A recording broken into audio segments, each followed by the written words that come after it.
It is December 21st. This is the Reality Stretch Show. This is Spencer Ingram, your host. Let's stretch reality.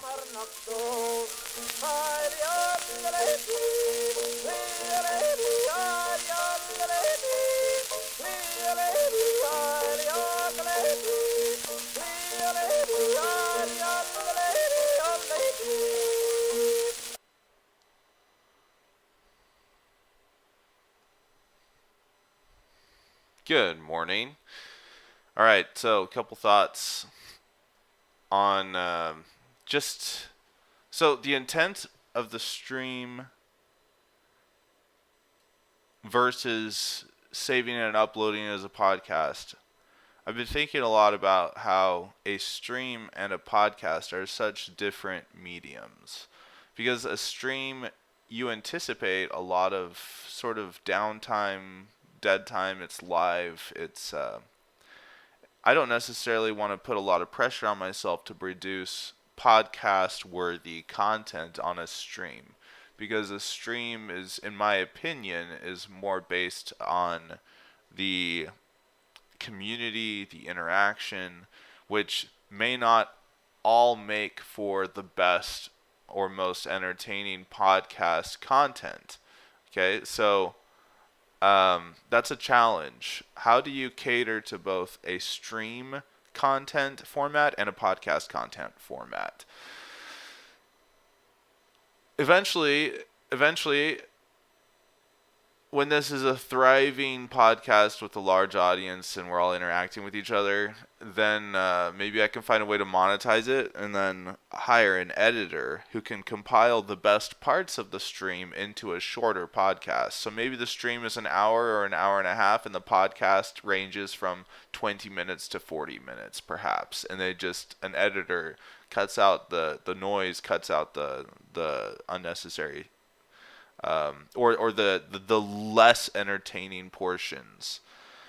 Now, I have to always keep in mind the intent for which I made this podcast. Remember, it's made for a public cyberspace accountability for myself to help me with my goal of being more productive and being able to stretch reality. That's the whole point of the name. That's the whole point of the brand, to stretch reality. And to stretch reality, we stretch ourselves. Now, what that means for me in my life is I want to wake up each morning with a compilation or a list of the fresh new ideas of interesting things I want to research. And this show helps me procrastinate. I'm going to review the purpose of why I created this. This show helps me procrastinate the distractions.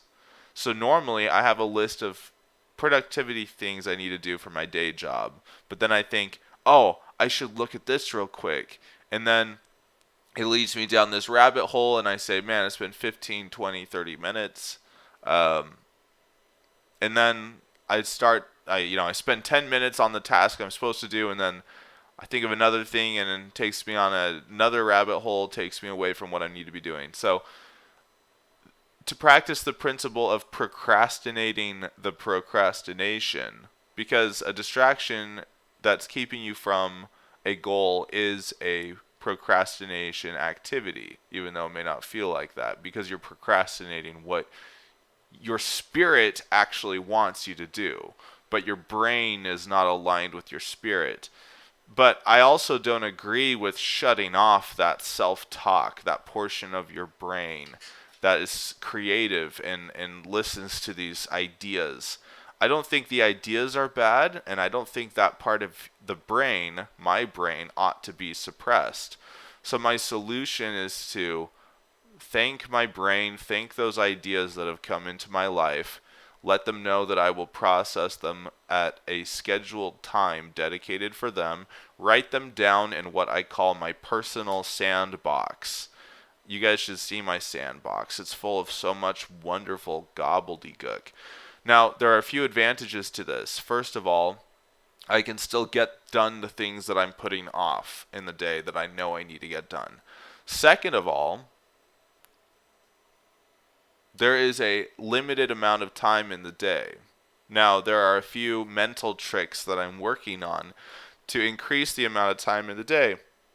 One of those I mentioned 2 days ago, which is we're going to create a new name of a unit of a half of an hour, because we've always heard there's only 24 hours in the day. I'm like, yeah, but we live in a day where a machine or one person can do the work of 100. A farmer that has modern agricultural tools can do the same amount of work it took 1,000 people to do 100 years ago. I mean, would anyone disagree with that? Maybe 150 years ago. But a washing machine can do the kind of work that it would take someone, 3 hours to do washing with a washboard at the creek. We live in a day full of advanced productivity tools and productive tools, yet we still say there are just 24 hours in the day. So what I propose is, since an hour is far more productive, or has the potential to be far more productive now than it used to be, and if time is a resource, indeed one of my catchphrases is all of life is time and people.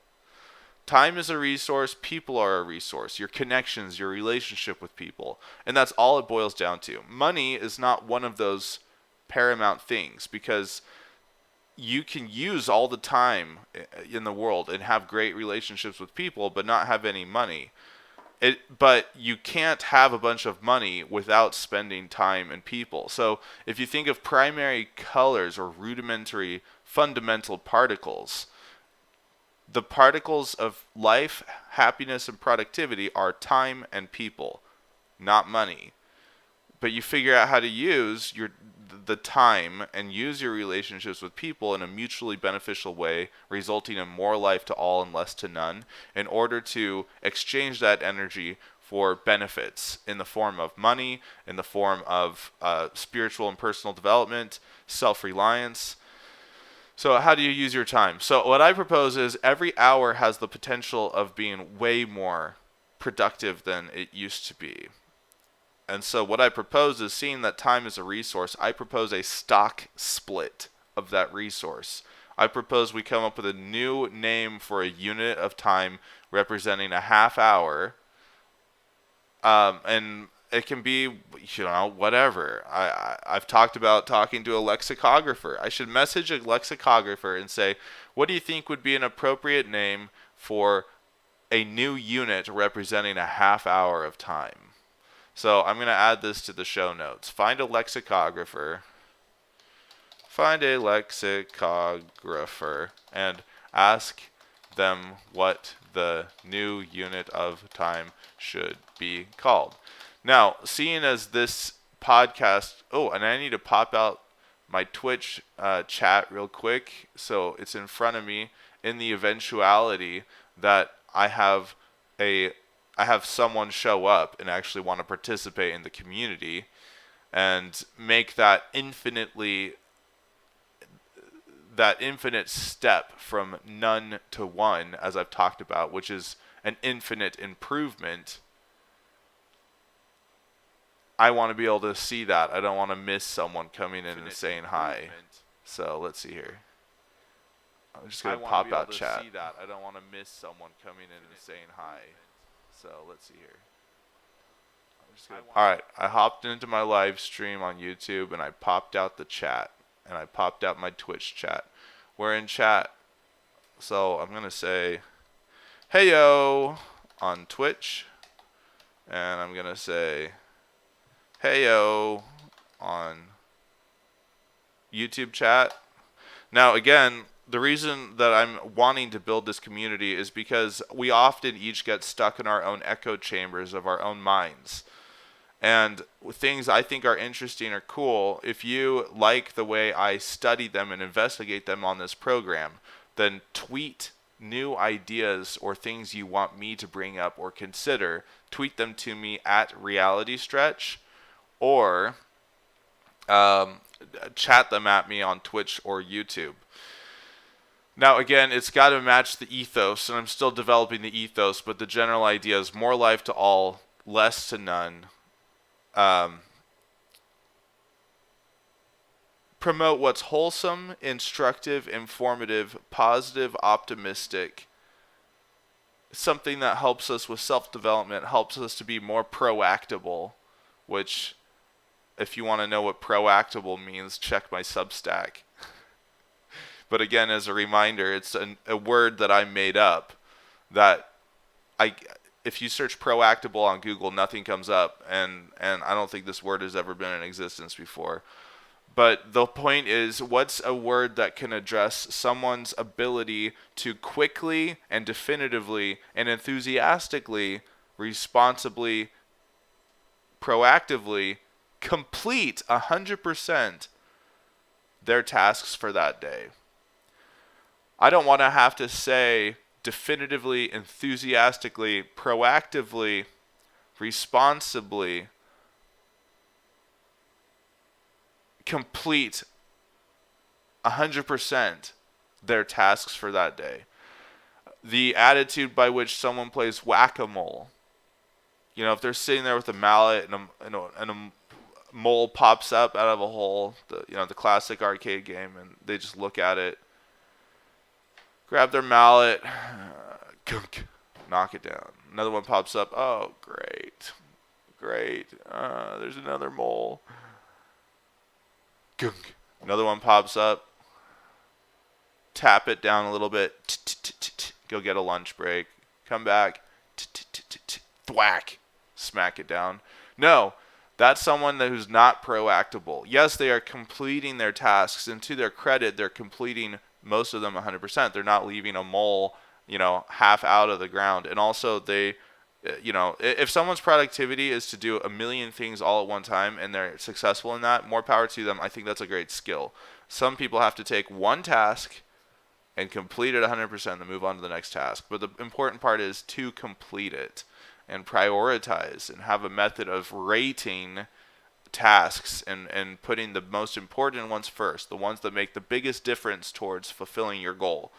So a proactable person is the one who's jumping, who's jittery with their mallet, and they're looking at that whack-a-mole table, and they're like, pumping themselves up. They're like, let's do this, let's go. Or, maybe that's a little bit too much, but some representation of enthusiastic. They've got a smile on their face. They're jumping, they're ready to go. They see the top of the head of a mole, and they go, bam, ha-ha, let's crush that one. Bam, boom, bam, and they just immediately and enthusiastically squash every mole. Now, it's important that it's also accurate, so they must be precise. We don't want to sacrifice the quality of the task's completion, but we want them to be adequately completed and carefully completed and appropriately and suitably completed. So anyway, proactability is the measure by which someone is able to enthusiastically crush or squash their to-do list or task list for that day. So the things that we study, if it's in self-improvement, ought to be geared towards increasing someone's proactability, building a relationship with God, building a relationship with Jesus Christ, focusing on the positive of people while not glossing over ideological differences in opinion or otherwise. I think people that do not address a difference in opinion are just boring. If you disagree with me on something, let's chat about it in a civil way and in a constructive way, because one of us is going to learn something. Both of us, hopefully, will learn something. And let's strain that disagreement nearly to breaking before we say, well, quite frankly, we're bored with this discussion at this point, or, yeah, I'm starting to feel a little bit angry and super defensive. Then we'll pull the trigger, pull out the plug, drain it, and say, let's agree to disagree. But I don't like it when people identify a disagreement and then immediately go to, yeah, well, we don't need to talk about that. Let's agree to disagree. I'm more interested in a civil discussion of why is that your perspective? Why do you see it that way? And why does the other person disagree or not see it that way? So again, I'm going to type up like all of these points into like an ethos. Again, the other one is I will no longer listen to nor participate in anything that assigns malicious motives to other people when I have no direct influence or connection with those people to verify their motives. If you can't read anyone else's mind, then why assume the worst motive? What a way to live. It's like that quote we read where resentment is like drinking poison and waiting for the other person to die. Why are you going to assume a malicious motive? Does it make you feel better about yourself? Do not other people. So I used to listen to a lot of political podcasts that are definitely would be defined as more right-leaning. So if any of them say, Joe Biden's a horrible president, terrible person, he's trying to destroy the country, I'm not going to listen to that anymore. I'm not. And because I don't know Joe Biden, and whether I think he's trying to destroy the country or not, how does that serve me in my daily walk? If I ever meet him, which I'd like to, I would just talk to him and find things to disagree on and discuss them and say, why do you do it this way? Why not this way? And I'm sure he would be a civil, interesting person. And I would be honored to have that opportunity.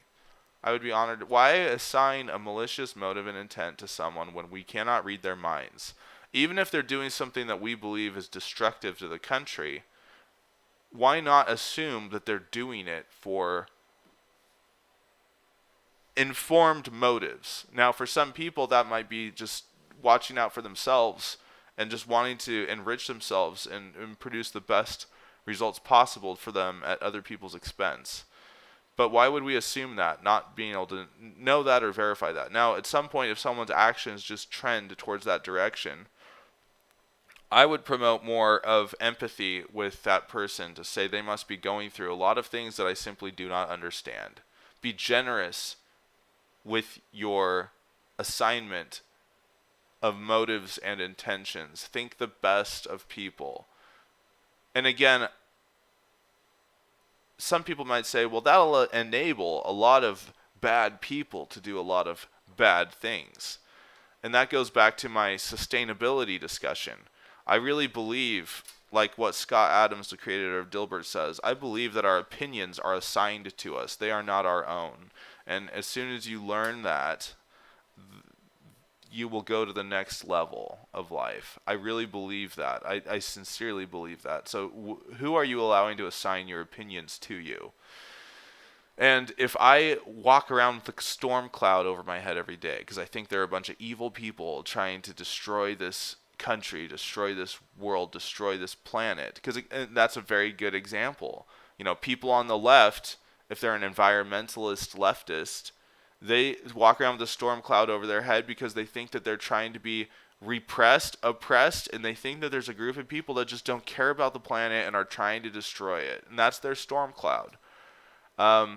There's a bunch of people on the right who are walking around with a storm cloud feeling like the federal government is always trying to steal their money and is trying to have open borders so that they bring in more voters that tend to vote for them.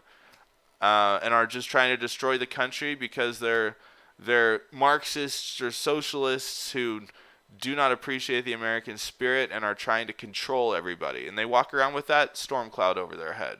Whatever your hot policy topic is, you walk around with a storm cloud over your head, and then you're so defensive immediately or offensive immediately. You're already on edge for every interaction because you have got this storm cloud. And that's what I recommend dissipating because it's not serving us and it's not productive. What actually will help to unite people is actually unification.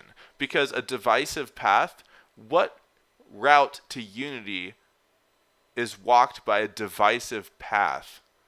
Eventually, you're going to have to other the other people to the point of complete obscuration. What would be that word? You have to other the other people into non-existence.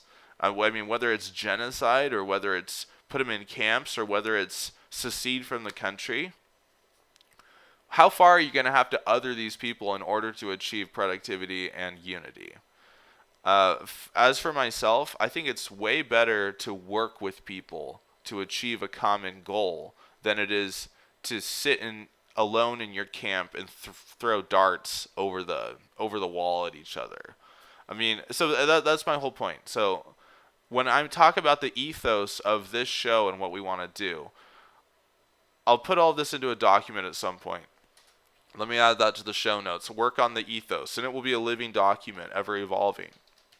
Work on the ethos of my philosophy, and by association, the show's philosophy. And that includes things like more life to all, less to none. I wrote down some of them here, but it's a matter of which ones are actually going to be part of the ethos document, okay? So here's a few different thoughts, though. I wrote it down. Where is it? Where is it? Somewhere in my sandbox. All right, so here's some principles that are candidates for the ethos. Build your relationship with God. He is the source of all things which are good. All of life is time and people. Time is a resource. Want more time in a day? Stock split your time. New unit of time. We live in a friendly universe. And then I'll just read this verbatim. Always assume the most generous and gracious motive, desires, or intentions for someone's actions. But also minimizing, I'm adding this in. Protect yourself by minimizing your vulnerability. There are some cases where if you very much trust someone, make yourself vulnerable to them. But I think there's wisdom in, even though you're assuming the best motives of people, that doesn't mean you give them all of the tools to take advantage of you. It means you proceed cautiously, but not judgmentally. You know, that it says in the scriptures, be harmless as wise as a serpent and harmless as a dove. Well, it doesn't say be that way. It just says, well, maybe it does. I don't know. But the principle still remains. Be wise as a serpent and harmless as a dove. And the same applies with kind of your self-defense. Like, don't close everybody out, and be welcoming and inviting of all people, but don't enable them to harm you as much as possible until you are sure or you really trust somebody, and give them more rope and more rope and more rope with which to strangle you. But you have more confidence. As your confidence increases that person's not going to strangle you, give them more rope. And hopefully they'll use that rope to climb with you and not try to strangle you. But don't immediately, when you invite someone into your life, I don't know, but maybe that's wrong. Maybe that's going to change on my document, but you understand what I'm trying to say.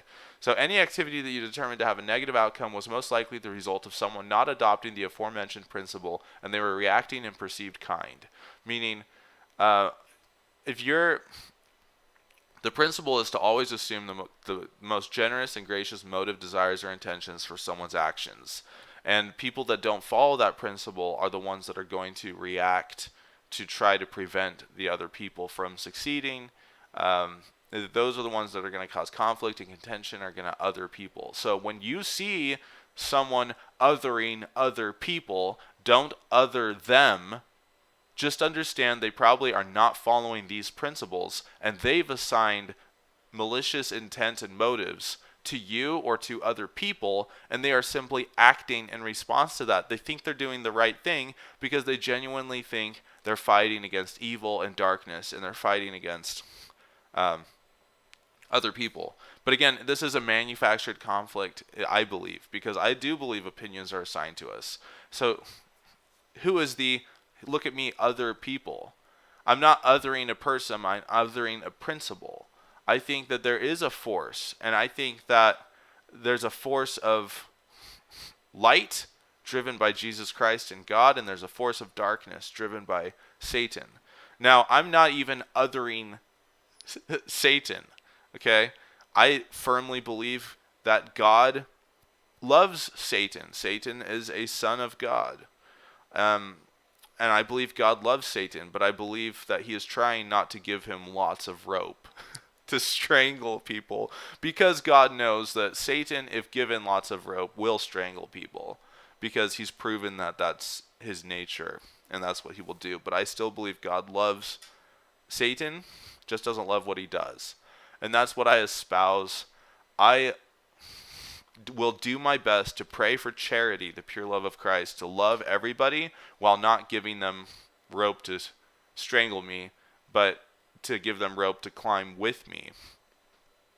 And if they use that rope to strangle me, then I'll just try to take the rope away and not give them a smaller amount of rope until they can prove they're not going to strangle me. So the point is, I don't think I will, for the sake of argument, let's say that there's 10 people in the world that are assigning motives to their sides and stirring up contention in the hearts of men. I'm not othering those 10 people. I'm sure that they have their good merits, and they're probably maybe doing this because they are trying to correct what they perceive to be an injustice done to them, or they're trying to combat what they perceive to be a real threat. So let's even be generous to those people, if they even exist, or whoever they are. Let's be generous to them. We can love those people while not loving what they do. So there has to be opposition in all things. I'm not promoting a universal blanket of acceptance, love, and tolerance. I'm not. But I'm proposing, instead of othering other souls, other unsustainable societal plagues, actions, ideas, concepts, other laziness, greed, dishonesty, coercion, control with malicious intent, abuse of power, other the natural repercussions of following the natural inclinations within humans to take advantage of other people. Because there is a natural inclination to pursue one's own gain at the expense of others. But once someone accepts the abundance mindset, and once they tether themselves to the source of infinite abundance, who is God, realize the universe is a friendly place, put all of our faith and trust in Jesus Christ, or even whatever your religion is, you need to have a perception or understanding that there is something bigger than you out there that is benevolent, a friendly universe, and you need to trust the process, put trust in the system, that eternal system, not trust in institutions of man, because man is imperfect, and they will, wherever power is centralized, it has the potential to be abused. Okay? So any activity here we go. The simplest explanation is the most probable. Likewise, the assignment of the most gracious and generous intent is the most beneficial and useful action. Ascribe good intentions to others. Baggage begets baggage. Blessings beget blessings. More things in the principle ethos book. More life to all, less to none. More life to all, less to none. Intentionally collect, transform, and distribute positive energy. The more you spread, the more it will be returned to you. Every pain of society originates from people taking more than giving. Every gain of society originates from individuals striving to contribute more than they consume. Kindness is capital, and it is uncapped capital. Kindness is a resource that you could choose to be kind to every single person the rest of your life.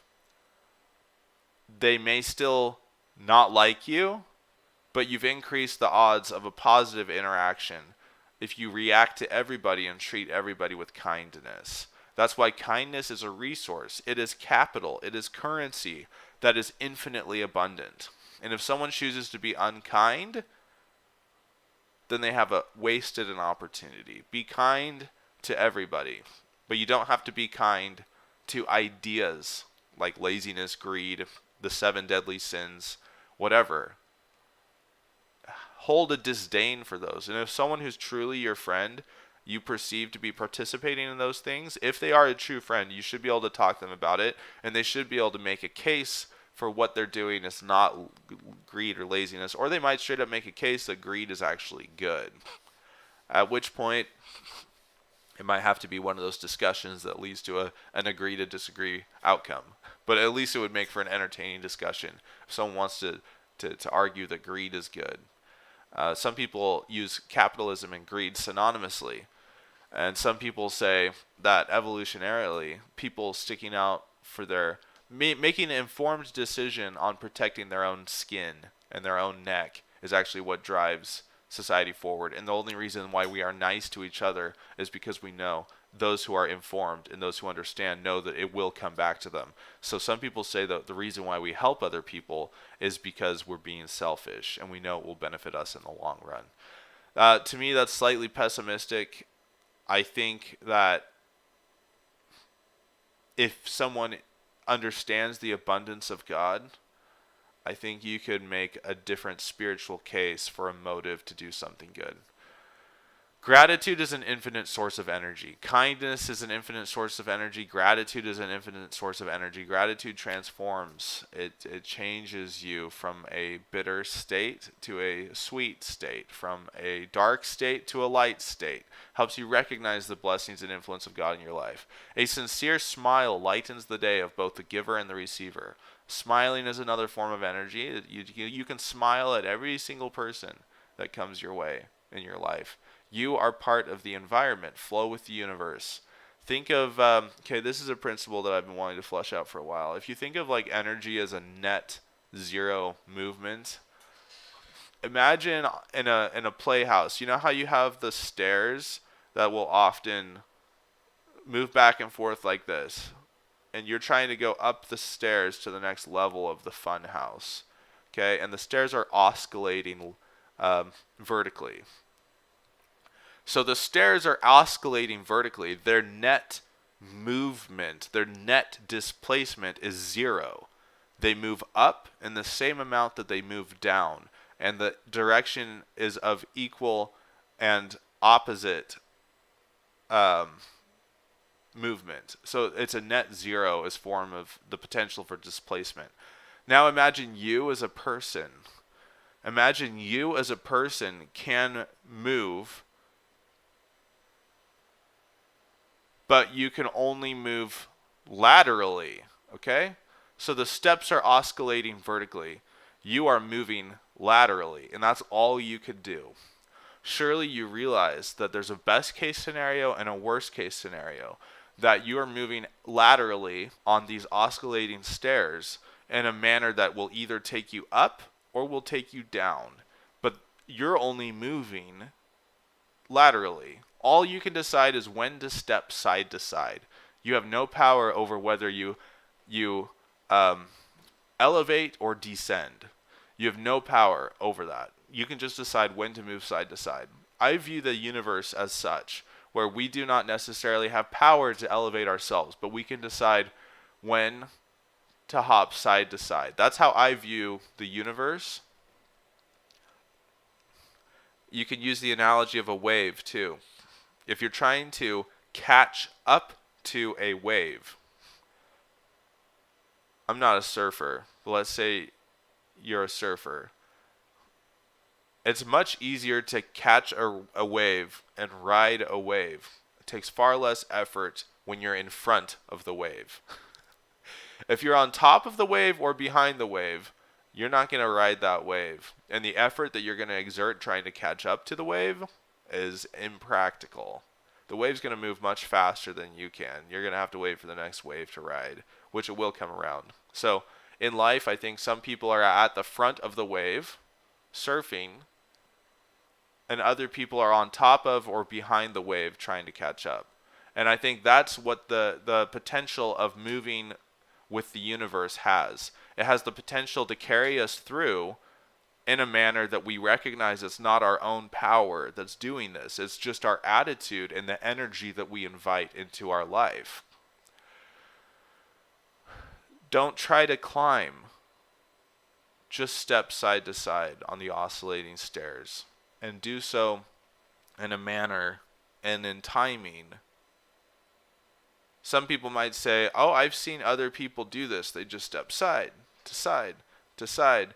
to side, but let's say that there's, for the sake of the argument, there's only one set of oscillating stairs. Let's say everybody has their own set of oscillating stairs, but maybe they're running at different times or different speeds. And you look at someone else who's ascended to the top and you say, if I do just what they did, I'll get there too. And so you use the same movement, the same tempo, but your stairs are running at a different tempo, or they're out of sync with their stairs, and you end up just hurting yourself or going down. Or maybe you go up because it was close enough. Or maybe you go up and then you go down, then you go up, then you go down. The point is, this is where I think it's important to have a personal connection with God to help us to define our path and what we need to do in life in order to stretch reality. If you're not happy in your job, go find a different job, or realize that your environment does not determine your happiness. Only you determine your happiness through your attitude, your mindset. But if you don't have a passion for your job, either develop a passion or go get a new job, or choose to be happy where you are and find reasons to be happy. But the biggest tragedy in life are people who are content to be unhappy, and they're willing to spend all of their days in a state of discontent. That doesn't make sense. And what's worse is we mask our discontent through entertainment. We play video games. We watch TV. We watch sports on TV. We allow other people's creations to come pacify us and subdue that discontent. And we ignore it, we gloss over it, we turn to drugs and alcohol to escape, to spread and bondo over our hearts and fill the holes. Don't ignore feelings of discontent. They are in and of themselves a blessing and an indication that something needs to change in your life, whether it is your environment that needs to change or it's you that needs to change, but something needs to change. And that is the universe's prompt to let you know that this is an opportunity to achieve something new. So, one of my favorite verses in the scriptures right now, I think it's in Matthew. Is it in Matthew? I don't know. Consider the lilies of the field, how they grow. They toil not, neither do they spin. Yet Solomon in all his glory was not arrayed like unto one of these. That is a wonderful summary of everything that I'm going to describe in the ethos document that I need to write. So with that little digression, that's the ethos document that I want to write. And when people participate in this show, I'm going to encourage everybody to follow that ethos, follow that spirit. Don't come on here trying to other people, trying to assign malicious motives to anyone. Yes, you can have a political discussion without assigning malicious motives. And part of that discussion will be if someone comes on here who doesn't understand the ethos document and they say, person A, B, and C are trying to destroy this country, and it's obvious because of what they're doing. What the discussion will largely revolve around is I'm not a debate guy. What do you call it? A steel man or a straw man when you defend the other person's argument? I don't know. But my question to that person will be redirected to that person and their mindset and largely discuss what are some positive motives that would explain their action. What are some positive motives that would explain their action? I can easily do that, and I did that in the first episode. And we're on episode 5 now. Great job. We've gone round the bend. Look at us go. Episode 5. This is going to be easier and easier as we keep going, and the show's going to get better and better. But last night I was listening to, one of the reasons I went to bed late, hence woke up late, hence started this program late, was because I was listening to a live Twitter Spaces that had a programmer at Twitter, Elon Musk, 8 other speakers, actually 7 while I was watching. There were 9 speakers, and then like 60,000 listeners, of which I was one of them. And what's cool is it would like cycle through and sometimes show different listeners, like Mark Andreessen of Andreessen Horowitz was listening. And it was really cool to sit there live in a relatively small-ish community and to hear Elon Musk talking with the programmers, all of them discussing ideas. It was very disorganized, unorganized. It was very chaotic. and then to just see the list of people that were there listening in as well. It was such a cool experience. So cool. I mean, I just kept thinking that this is so historically significant as far as the progression of humanity. It was really cool. And it wasn't even really about the subject matter, it was just about the environment. I mean, I was listening live, like sitting on an internal conference call with 60,000 other people, with a lot of high profile individuals in society. And it was just really cool. Really cool. Really cool to hear Elon's ideas. Really cool to hear him argue with the programmers. A couple times someone would just jump in and belittle everybody, and then Elon would just like call him a jackass and shut him down. And one guy came in and it's like, what's the problem at Twitter? What is your tech stack? You guys keep talking about a stack. What is the stack? And that's such a silly question because there's probably like 50 different stacks in use in enterprise applications like this. Huge enterprise, big data, big scale applications. And what's funny is Elon was like, after he was done talking, he was just like, what a jackass. I mean, what an idiot. I laughed so hard. Now, that cuts against my ethos, what Elon did, or does it? I think maybe what cut more against the ethos is if you follow my ethos, you ought to be able to tell someone they're wrong and incorrect. And if they get offended, I think they might be against the ethos. Because we shouldn't be afraid to correct people in a constructive way. Now, calling them a jackass and an idiot is not that constructive. So, in that regard, Elon cut against my ethos. But if someone gets offended at criticism, that also cuts against the ethos. Anyway, it was a really fun thing to sit on that. I turned it off and went to bed because I knew I was going to wake up and do this live stream, and so this program is one of the reasons I didn't stay for the whole thing. But it was really cool. So let me go back up to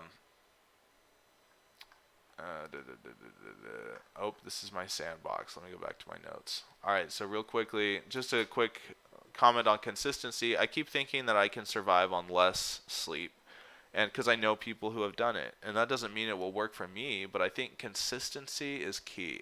And also, I remember a long time ago I did a study on REM cycles and circadian rhythm, and I remember reading something, I'll have to find what it was, but it said that our circadian rhythm and our REM cycles operate in like a 45-minute to get into it and a 45-minute to get out of it cycle, and that we don't stay in the deep sleep state, but it's perpetually cycling.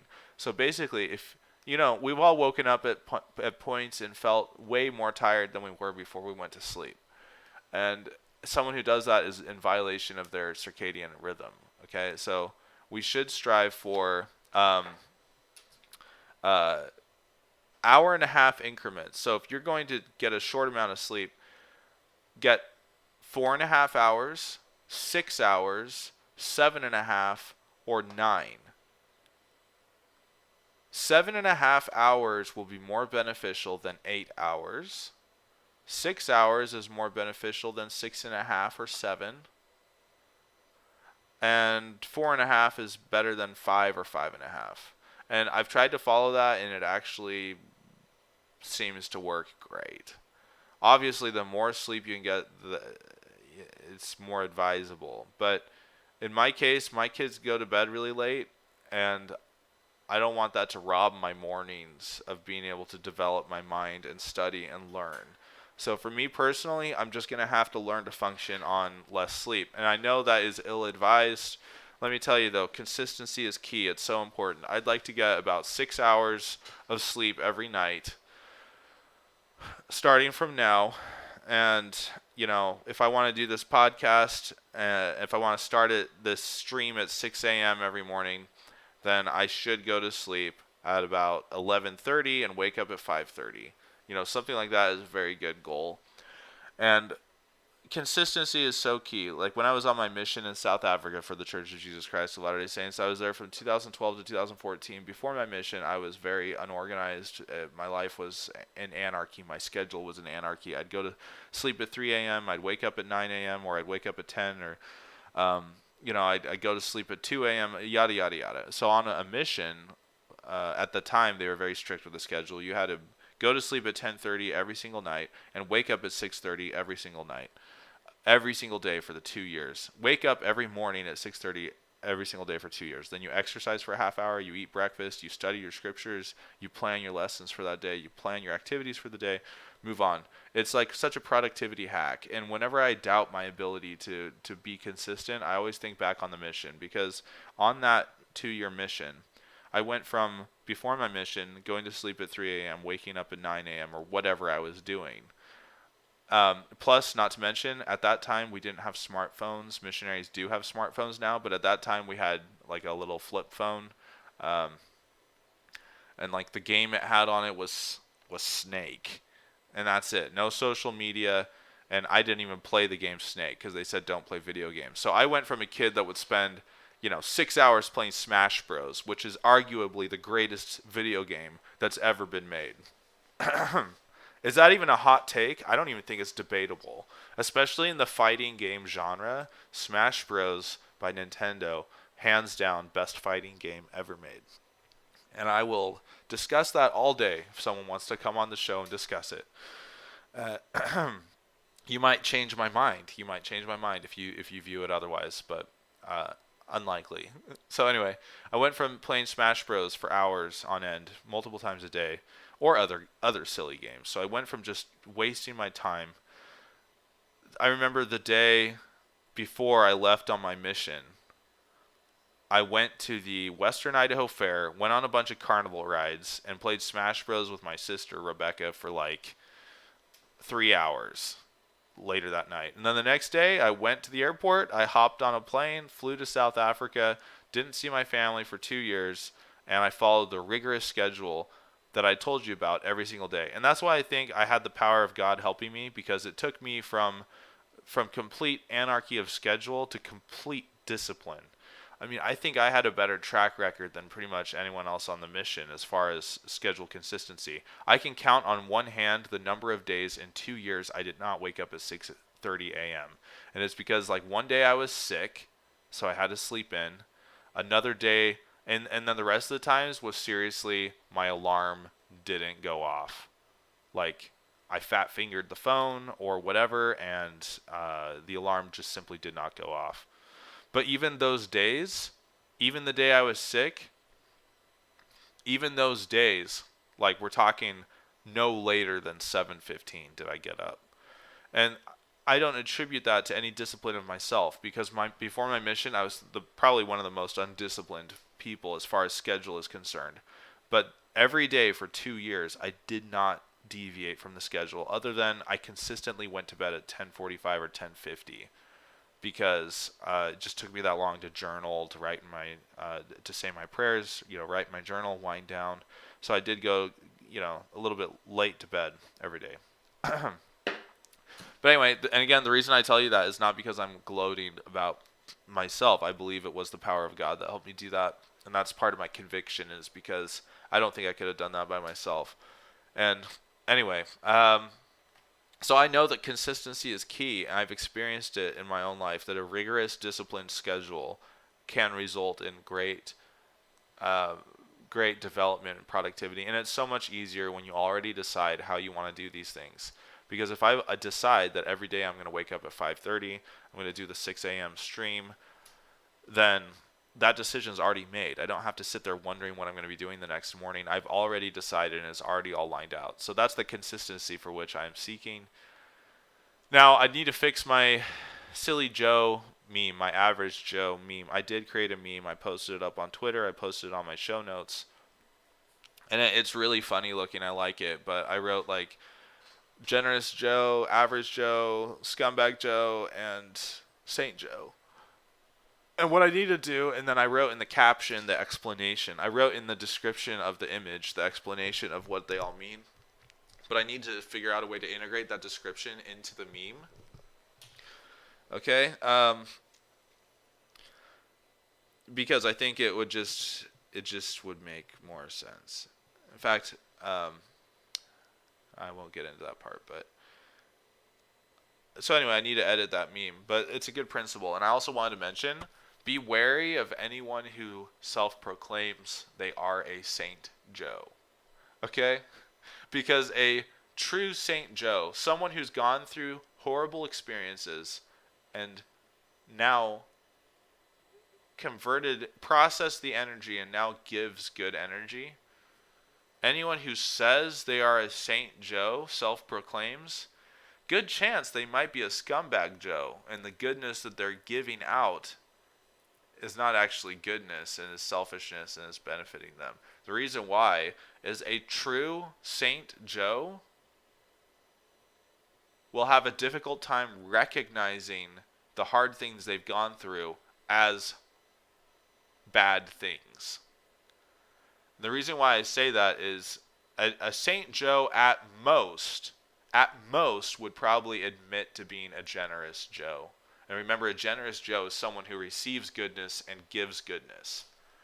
So just keep that in mind. If you ever find someone who's declaring themselves a Saint Joe, someone who's walked through hell and now just wants to give other people heaven, I personally would tread carefully in your interactions with that person. And at most, a true Saint Joe would admit to being a generous Joe. Yeah, I've had so many blessings in my life. I've had so many wonderful things given to me, and I just want to spread the love. Hot take, but I'm telling you, there's some benefit to the which Joe are you grid, and trying to figure that out, and trying. I'll probably. I mean, the principles of the ethos document are baked into that meme, but maybe it needs to be more explicitly included. All right, so that's what I had. Oh man, we're already up to an hour, and here's the deal. Like I mentioned, we've got an audience of none right now, and also I've just been showing myself just a talking head. It hasn't been that interesting, perhaps, but so you guys are aware, until maybe we grow to the scale where we're monetizing something and I can afford an editor, someone can take the portions of the stream that are interesting and compile them into a podcast that's designed to be ingested audibly and not visually. Until that day, I must not lose track of why I created this stream in this community in this first place. And that intent is to motivate me to get up, to get my mind flowing, to start learning, and encourage other people to do the exact same thing. So if you're awake watching this live stream and we're learning together, we are stretching our reality. And you could even open this live stream and participate, but turn it down, study your own things. And if you find something that you think would benefit the community, or we would all benefit from a discussion, then send it to me and we'll talk about it either then on the show or treat it at a later date, add it to the sandbox. But I don't want to be stuck in my own head. I want to have my perspective enlarged by mingling with diverse people that are a lot different than I am. I need a better microphone. Sorry. When I listen back to these, I'm like, oh man, I need a nice microphone. But anyway, all right. So with that being said, until we progress to the point where, if we're monetizing this thing, if we have a significant audience, I believe in not trying to expend funds. This is something my wife has taught me. Historically I've been the guy that's like, spend money to make money. But my wife's like,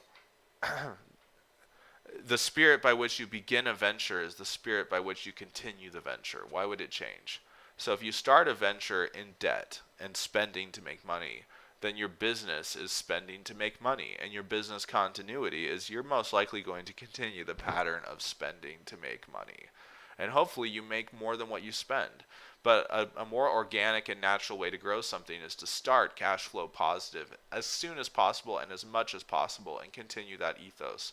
I like what Drake is attributed to do. Apparently he Let's see if I can find an article on this. I know what to Google. Here we go. I think it's Drake. Is it Drake? Drake doesn't buy something until he can pay for it twice. I saw this in an article. Is it Drake? Who is it? Was it Drake?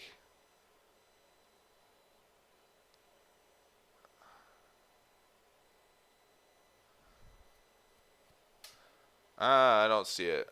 Maybe it wasn't Drake. What if I'm generic? This celebrity doesn't buy something.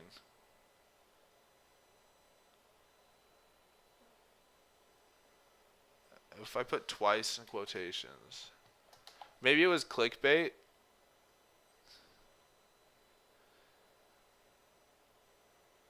Maybe it was clickbait and then proven not true.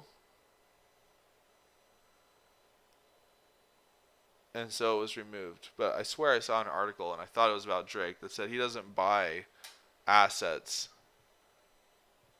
Oh, this person says it's Jay-Z. If you can't buy it twice, then you can't afford it. This is on Reddit. Someone says it was Jay-Z, and then this person comment says, difficulty level of purchasing my first house just skyrocketed. That's so sad. But it makes sense. But let's see. Jay-Z doesn't buy something unless he can buy it twice.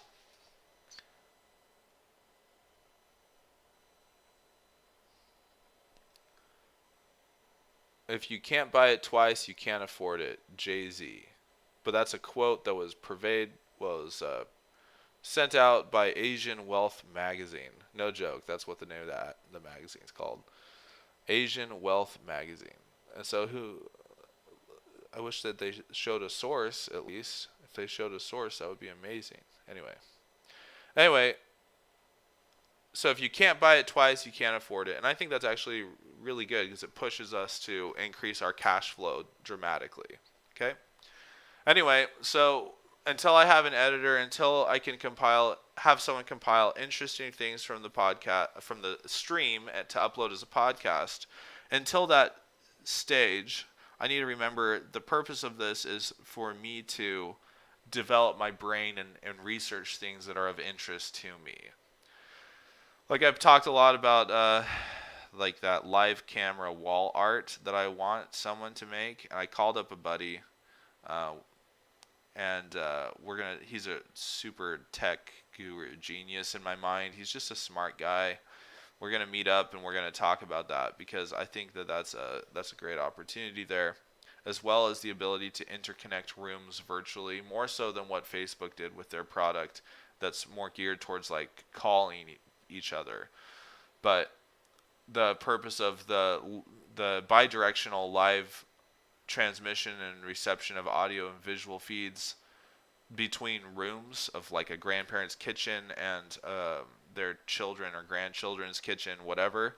The interconnectivity of rooms is almost like, my friend, when I explained it to him, he said it's almost like you're virtualizing physical space. Like you're taking homes that are far away and you're mashing them into one. And it's like they all live under one roof. It's like a virtualization network. It's a virtual network. And I'm like, yeah, that is very profound. So I think there's a big window there because no one is currently doing it with that in mind. The intent is not to have a screen on your wall that you're using to do conference calls, because that doesn't do anything for you that a phone doesn't already do, and a phone can do it better because you can walk around and it's mobile, you take it with you. So the emphasis of a bidirectional live stream between rooms would be to connect the rooms, not connect the people. And when the people are in that room, it's like, hey, the kitchen is a shared space between the grandparents' home and the family's home. And wink, wink, it would also be a good way for safety reasons for the healthy ones to keep tabs on the unhealthy ones. Because heaven forbid, a grandparent was fallen and collapsed in their room, needed help. The family says, I haven't seen them walk into the kitchen and get their morning cup of coffee. I better call them and check in on them. Can't get a hold of them on the phone. Well, you call their neighbor, find a way to get in touch with them and make sure that they're okay. So it also has the benefit of added safety. But again, the primary purpose, that's like version 2. The first version is to have live camera feeds from different points of interest around the world, since they already exist. Be able to have an interface to stream those to a display that you mount on your wall that looks pretty, it's artistic, it's framed, it's decorative, and you can look at 42nd Street in Manhattan, or whatever you want to do, whatever you have loaded. And we talked about that yesterday, and we looked at some live feeds, and it was really fun. So reality stretch in the morning is my time to flesh out those ideas. And also, like I mentioned earlier, if you procrastinate the procrastination, and time is a resource and an expenditure, you might very well find that something that you decide to procrastinate, once the time comes to actually make the purchase via your time and attention, you may find that it actually is not of that much interest to you, and that idea is of less value, and therefore you will be relieved that you didn't spend the 30 minutes to consider that idea when you initially had the idea. So it also saves you time and attention by not immediately expending that. Same thing for when you're spending money. If you want to really think about a decision, give it some time, and you might find that what you were going to spend money on is, not as much value to you as you would have supposed. So until I can afford an editor to compile the interesting parts of the stream into an audio format, because if I have a chat room and we're all just chatting back and forth, I need to remember my primary purpose of this morning activity is edification and education of myself and others, self-development, and encouraging other people to have a similar formatted experience of their own every single morning. Put down the phone, pick up the edifying information, whatever source it may be. Until we get to the point where I might have an editor compile the interesting things, I'm just going to put things that I think are podcast worthy at the beginning 15-20 minutes of the stream, and then things that I think are more stream worthy we will save for after the podcast worthy information has been discussed. So until I have like an editor or something, I'm just going to front load the stream with good podcast info and backload the podcast with good stream experiences.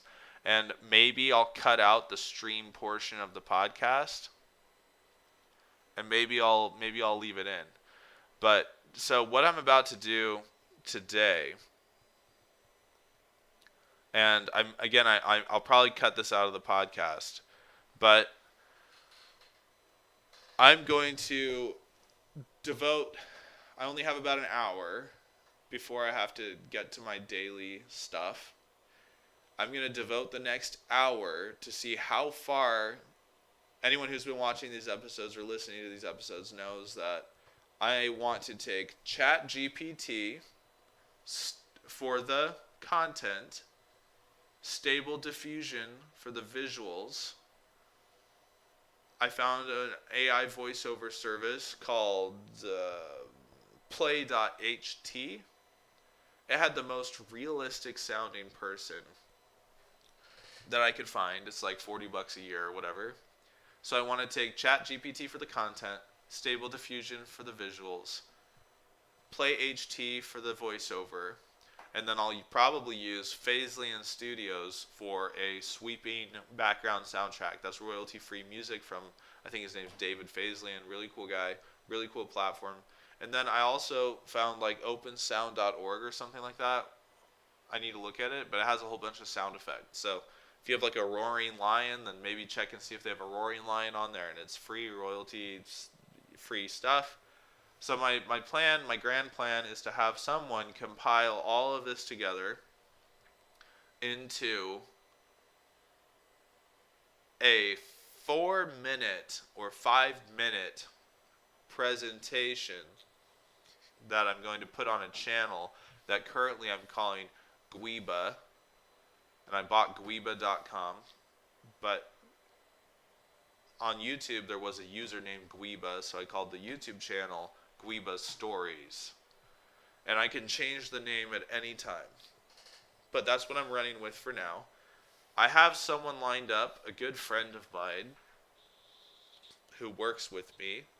Her name is Maurice, and she is going to be compiling all this stuff together and uploading it to the channel, and we'll see what happens. My goal initially is to push out maybe, I'd like to do a story a day, honestly, but we're going to see how long it takes to actually put this stuff together. And I'm not going to make like a full 4-minute length one in the next hour. This is just going to be a proof of concept because I'm learning as I go. Now, anyone who's on the podcast, obviously there's going to be a lot of silence. You might learn some interesting things. And then I'm going to use OpenShot video editor to try to put it all together. And OpenShot tends to be resource intensive on my computer. So this whole thing might freeze and go kaputsk. And I wonder what would happen to the stream if that was the case.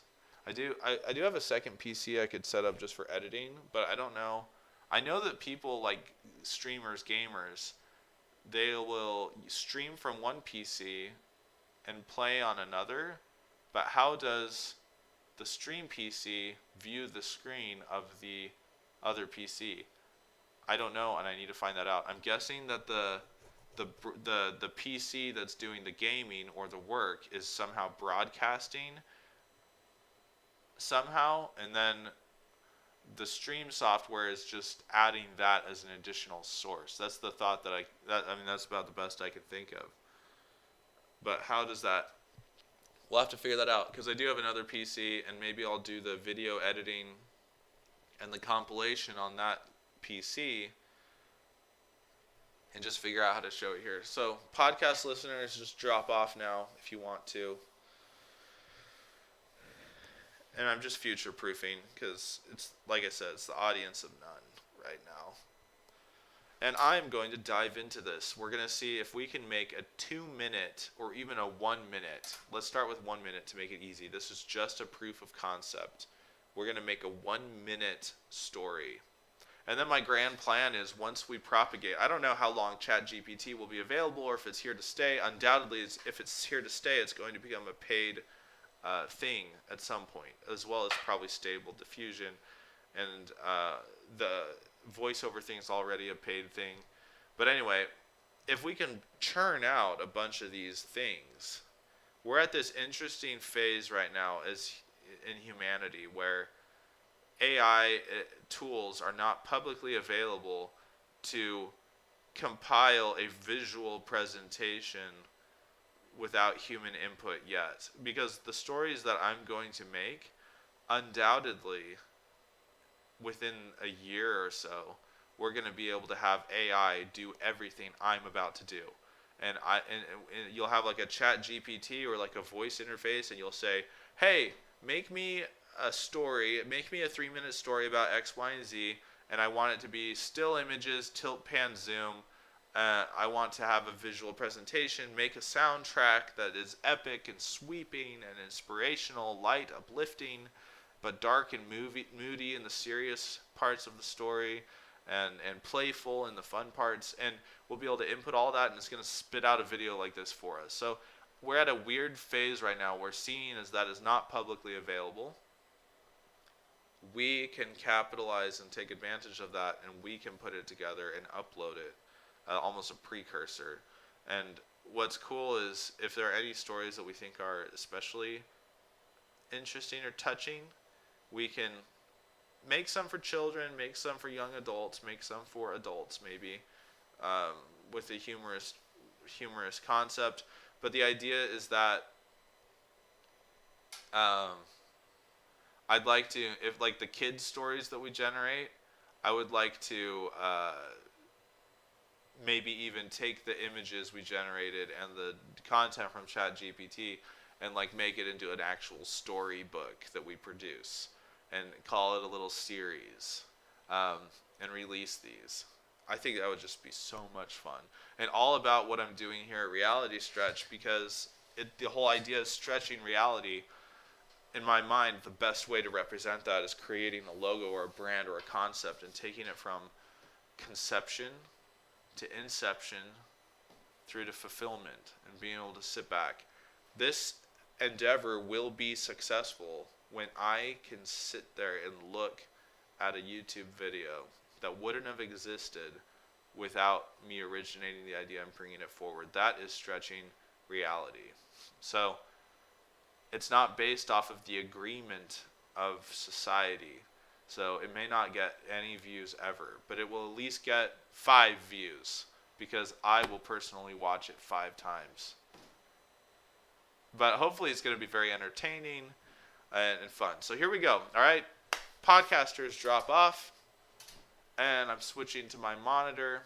And it's time to play. We have an idea in the sandbox, and now we're going to play in the sandbox. So this is a really funny story that I'd like. This is my ChatGPT history. This is a really funny story that I should read at some time on the stream because it's just hilarious. I mean, it is hilarious. But for now, this is a distraction from what I'm trying to do. We have an hour to try to see how far we can get. Let's see here. How far we can get. So, tell me, write a 1-minute story. Let's keep it very simple, because I find with ChatGPT, the simpler you can keep it, the better. Very complex prompts tend to seem to yield undesirable results. So write a 1-minute story for children that teaches them the importance of kindness, forgiveness, and gratitude.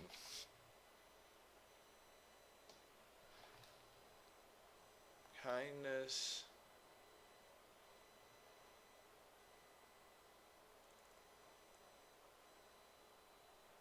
I could, make it a little darker by saying betrayal and forgiveness. But I think it'll automatically pick up on that, because if you're going to forgive someone, it's going to add some sort of event. But then you can control the subject on it. You can say, make it about a dog, make it about a bird, make it happen on the ocean, whatever. You can control it, but I'm not going to. Let's see what it spits out. You can't get any more simple than write a 1-minute story for children that teaches them the importance of kindness, forgiveness, and gratitude. Boom.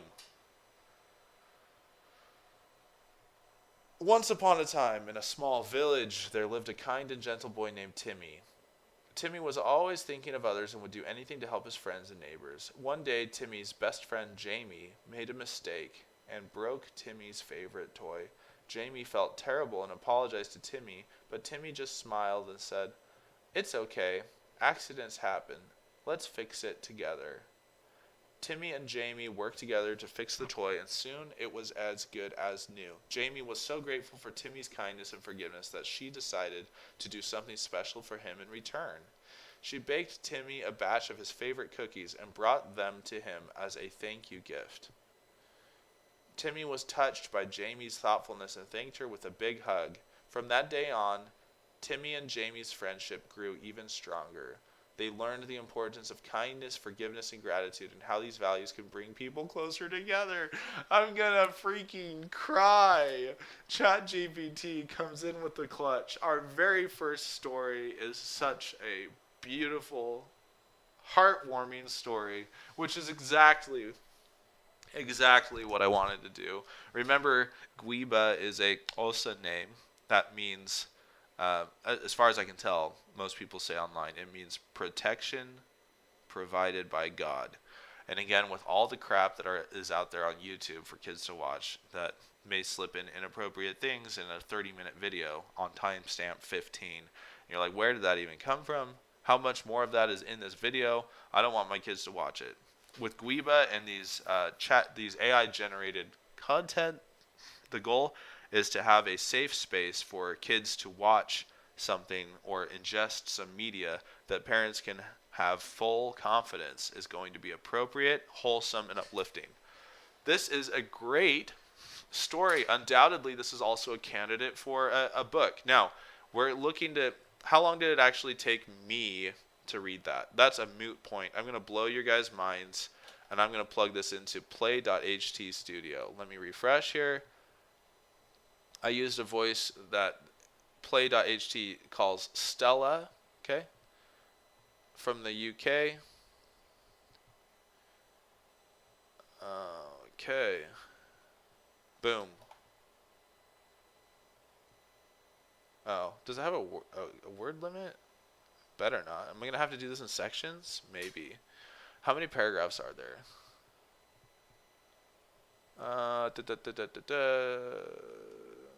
One, two, three, four, five. There's 5 paragraphs. There's 5 paragraphs, and looks like we need 2 paragraphs at a time. So let's start with the first 2 paragraphs. Oh, wait. It has dialogue. I forgot it has dialogue in it. How much dialogue is there? We can have different voices.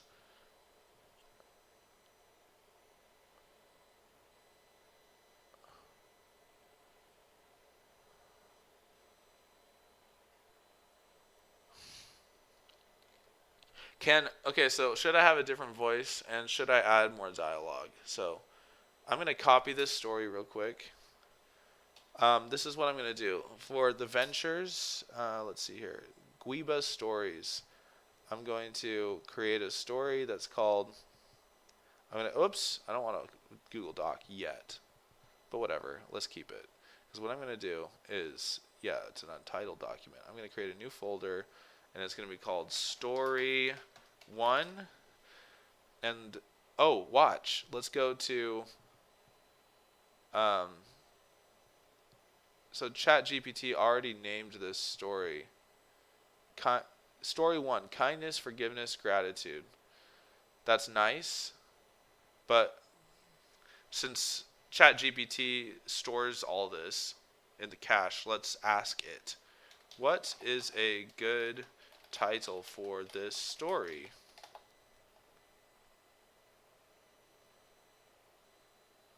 Let's see what it says. The Power of Kindness, Forgiveness, and Gratitude, or Timmy and Jamie's Friendship. Why not both? So I'm going to title it Timmy and Jamie's Friendship. But the subtitle can be The Power of Kindness, Forgiveness, and Gratitude. Alright, so here are some things. I'm so thrilled with ChatGPT. I'm not going to have it rework anything. I'm going to edit this a little bit because I'm going to put in some different voices. So, and again, I'm a novice on everything I'm about to do, so we're learning together. So, once upon a time in a small village, there lived a kind and gentle boy named Timmy. Timmy was always thinking of others and would do anything to help his friends and neighbors. I'm going to put title, Timmy and Jamie's Friendship. Let's add in some more dialogue. Okay, one day, Timmy's best friend Jamie made a mistake and broke Timmy's favorite toy.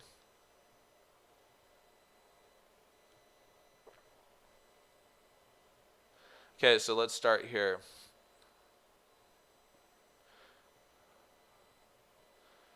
I know the AI voice may not be super expressive, but we could add in a phrase where Jamie says like you hear the toy break, says, "Oh no," or something like that, right?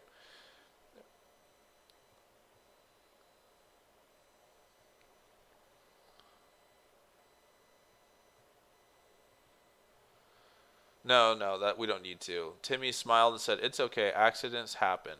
Let's fix it together." Timmy and Jamie worked together to fix the toy, and soon it was as good as new. Jamie was so grateful for Timmy's kindness and forgiveness that she decided to do something special for him in return. She baked Timmy a batch of his favorite cookies and brought them to him as a thank you gift. This is where we're going to add some dialogue from Jamie.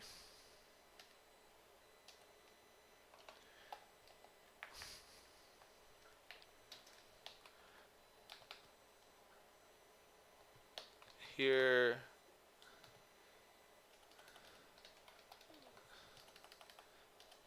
I made some cookies just for you.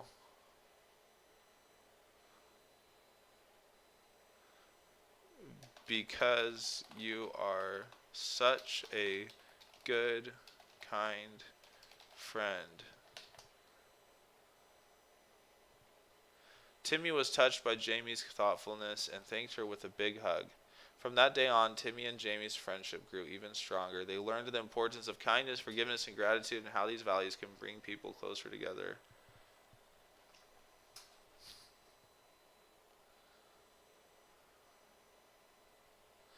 And not because. I made some cookies for you because. Nope, that's not because. He's not being rewarded for being good. I made some cookies just for you to thank you for being such a good, kind friend. Much, much better, yo. All right.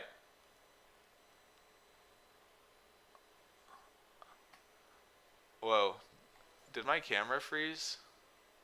Is the stream frozen right now? I'm like looking, I'm not getting any. Let me look at my stream. Looks like my computer's working. Yeah, it looks like my camera froze. Well, hopefully the audio is still going through. I wonder why that would be. If I switch to just me? No. Huh. I'm just, like, my face is just frozen like that, but that's fine. I just hope it means the audio is coming through. Alright, let me just turn off. Can I turn off the camera? Boom. There we go.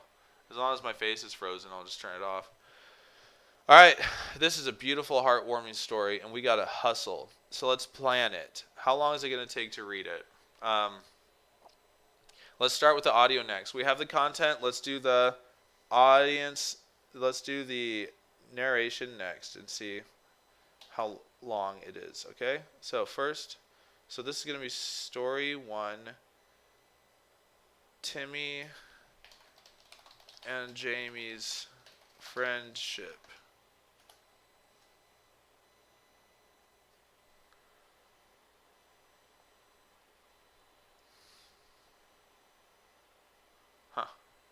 Alright, Timmy and Jamie's friendship. Now I'm going to copy this folder into here.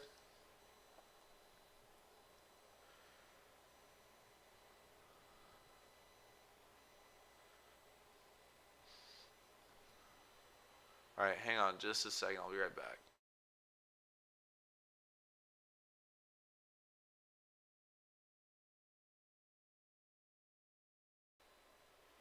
Hey, hello. Test. Alright. Looks like this is working. Alright, so Timmy and Jamie's friendship. This is great. I'm going to take this first text here. I'm going to break up the audio like so.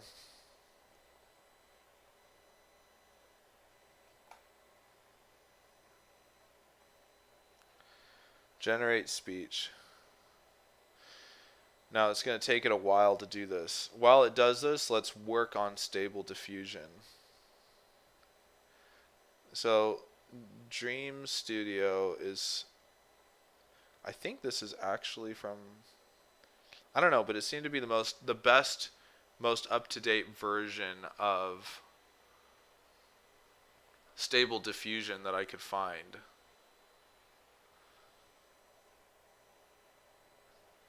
Alright, so I'm going to generate one image. One image. We're going to go big and go home because the way my credits work.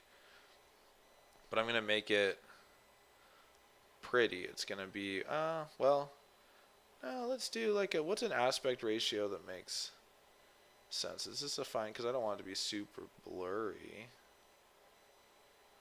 What's that aspect ratio? Is that a good aspect ratio?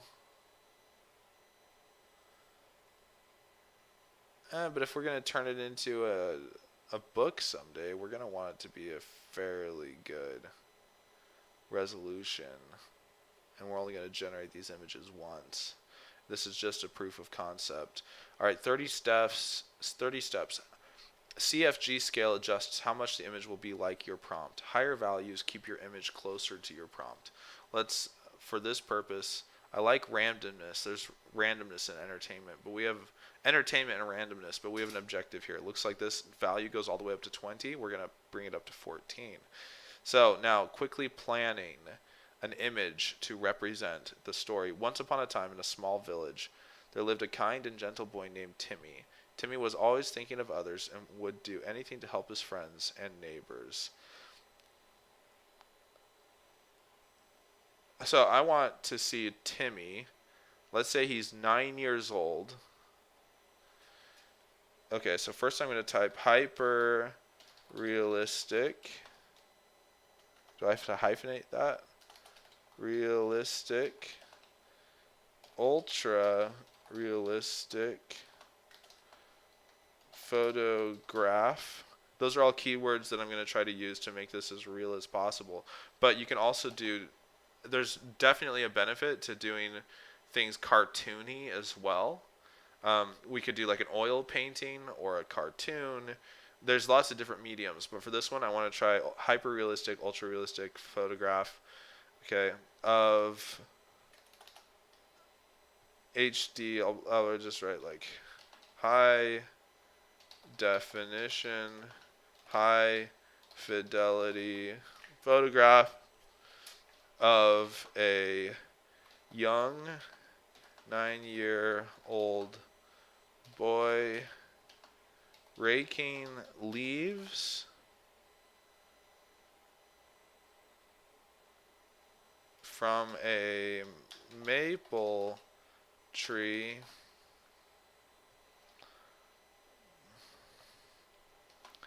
Nine-year-old boy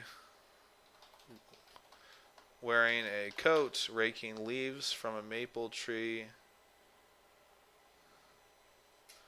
with an overcast sky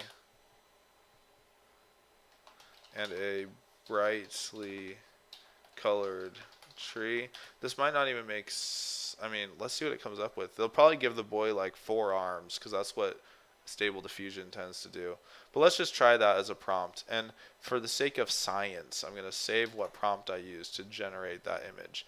All of the content for this story is going to go. So I'm going to say, I'm going to put all the content. First story. First picture.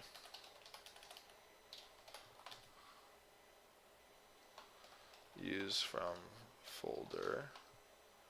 I should title a picture too. Prompt used.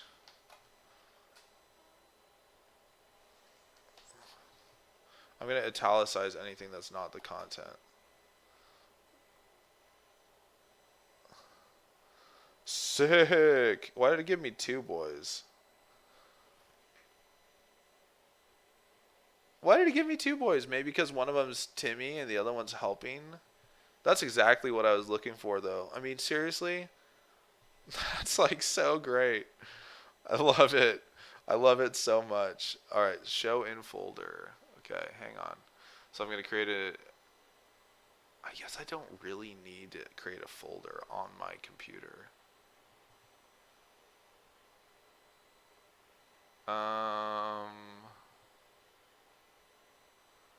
Quick access. I don't have time to waste trying to figure this aspect out. Let's save it all in the drive. I'll just dump it. No, I want to organize it. Dang it. Why am I so weird about this sort of thing? Folder. All right, folder. GWIBA. We'll call it GWIBA 1. And this photo is going to be, we're going to call it Timmy raking leaves. Good old Timmy, man. Good old Timmy.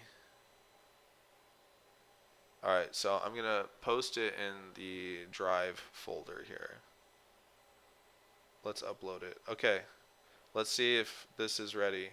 So Stella, it generated, okay, speech sample. Let's see what Stella came up with. Once upon a time, in a small village, there lived a kind and gentle boy named Timmy. Timmy was always thinking of others and would do anything to help his friends and neighbours. One day, Timmy's best friend Jamie made a mistake and broke Timmy's favourite toy. Jamie felt terrible and apologised to Timmy, but Timmy just smiled and said, Oh, yeah, sick. So I'm going to name this Once upon a Stella time, 1. in a small village, there lived a kind and gentle boy Show in named Timmy. folder. Timmy was always GWIBA thinking of 1. others and would do anything to help his friends I'm and going to neighbours. One rename day, this as Timmy's best friend Jamie Stella made a 1. mistake and broke Timmy's favourite toy. Jamie felt terrible and apologised to Timmy, but Timmy And just smiled and I'll upload it as a resource into Drive as well. Keep track of the data of the whole story. Now we need to find, let's generate all of Stella's clips. And I'll say Stella narration. Clip 1 for science. Alright. And, okay, it's okay. Okay, now. Stella narration. I'm just going to say clip 2.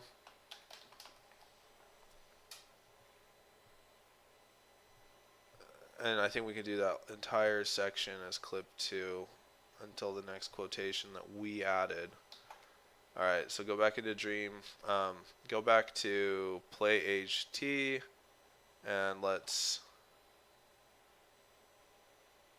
Why is it calling it Project Powerful Chocolate? I kind of like that. Alright, so we're generating this now. Thank you, Stella. Let's go back to this story.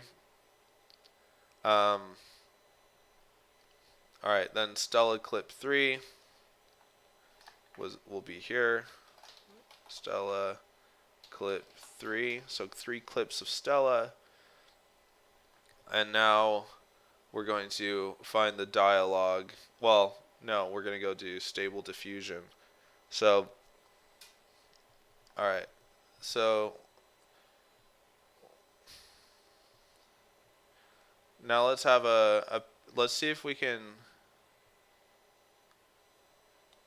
have a, should I do like a broken toy? A broken toy. Yes. And now here's the kicker.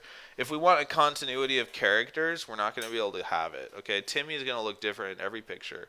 So for now, the focus, if I was writing this, the focus would be on a broken toy. Okay? So let's see what happens if I just say a broken toy. And I think one of the reasons why it's giving me exactly what I want is because of that CFG scale factor. Oh my gosh, that's a hideous looking toy. That's absolutely gross looking.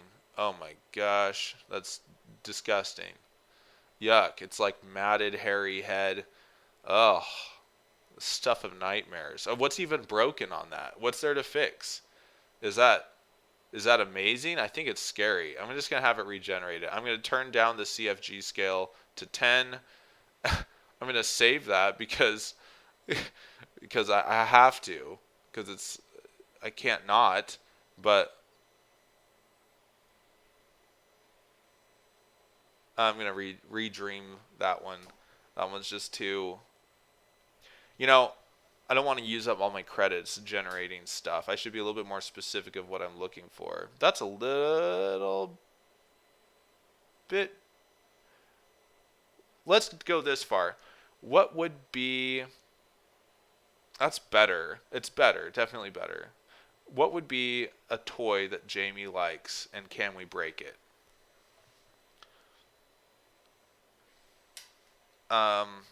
Does Jamie like airplanes? On an oak Broken toy airplane laying on an oak hardwood floor.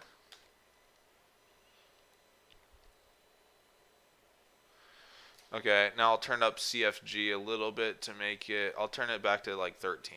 Dream it up. Let's go. Let's go, baby. Let's go, stable diffusion. Let's see if our clip is good. Timmy and Jamie worked together to fix the toy, and soon it was as good as new. Jamie was so grateful for Timmy's kindness and forgiveness that she decided to do something special for him in return. She baked Timmy a batch of his favourite cookies and brought them to him as a thank you gift.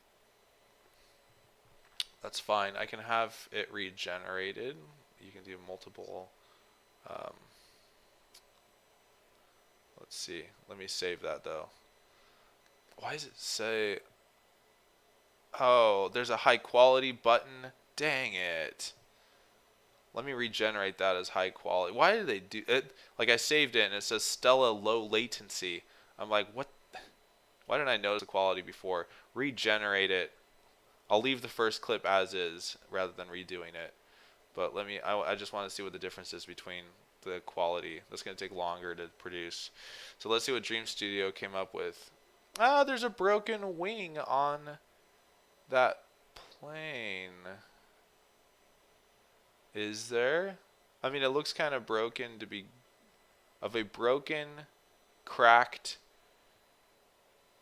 Does it convey the image of what I want to convey? Yeah, we're going to keep it. You know what?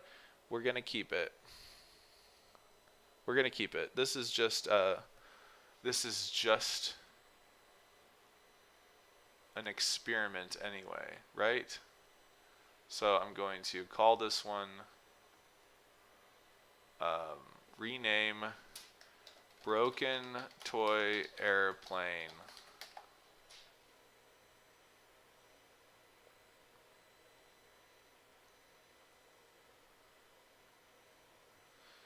All right, 1 second here.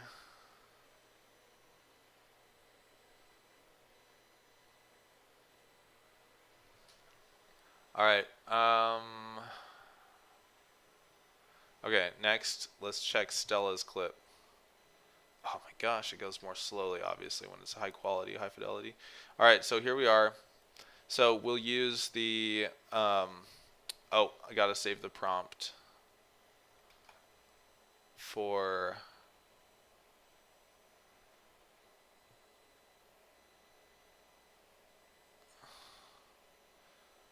okay, here, broke favorite toy. I'm gonna insert,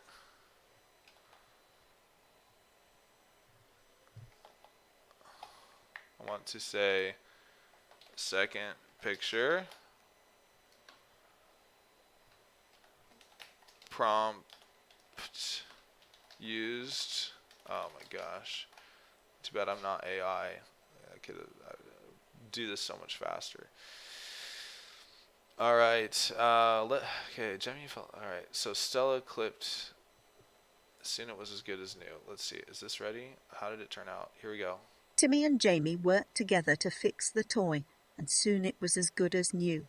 Jamie was so grateful for Timmy's kindness and forgiveness that she decided to do something special for him in return. She baked Timmy a batch of his favourite cookies and brought them to him as a thank you gift. Okay, good. It removed some of the tinniness of the voice. So this is called Stella Balanced, isn't it? So I'm going to call it Stella 2. Stella 2. Stella clip 2. I'm going to copy it over to the folder. Alright, so here we are, Timmy and Jamie. We've got Stella 1, Stella 2. We've got the broken toy airplane to add to our resources. Love it. Freaking love it. Okay, alright. So where do we stand now? We've got Stella clip 2. She decided to do something special for him in return.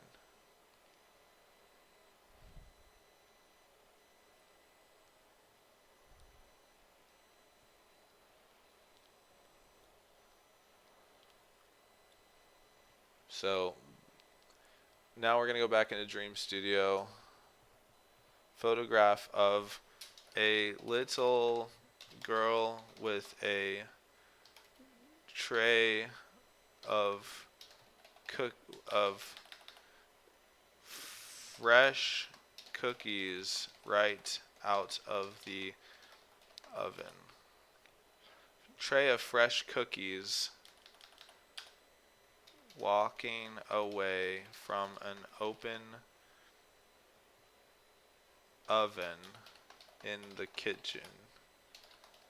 A photograph of a little girl with a smile on her face with a tray of fresh cookies walking away from an open oven in the kitchen. Dream. Boom, let's go. That's going to be heartwarming, isn't it? Is that what we should do next? Stella clip 2.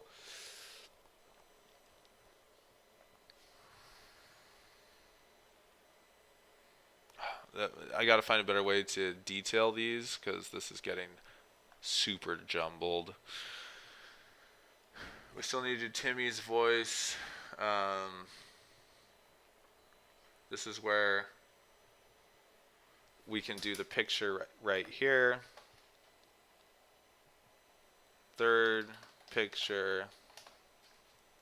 Dream Studio. Oh yeah! Woohoo! That's rockin', dude. Download image. So I'm gonna say the prompt here. Third picture. Hyper real. Okay. Alright. I love it. She looks so happy, and she doesn't even have 3 arms. Wow. How many cookies is that? 1, 2, 3, 4, 5, 6, 7, 8, 9, 10. 10. She must have eaten 2 of them, which is fine. If you're baking a normal dozen, nothing to say that she actually baked a normal dozen. All right, and what's her name again? Jamie. Rename. Jamie Cookies. Jamie with cookies. All right, and so now I'm going to copy this into the story here. We're making good progress, but we need to hurry if we're going to compile all of this. Can't rush perfection, but that's okay. We're doing great. So, cookies.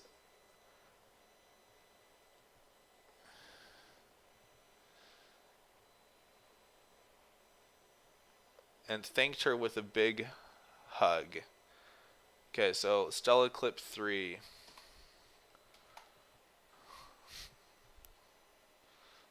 Stella clip 3.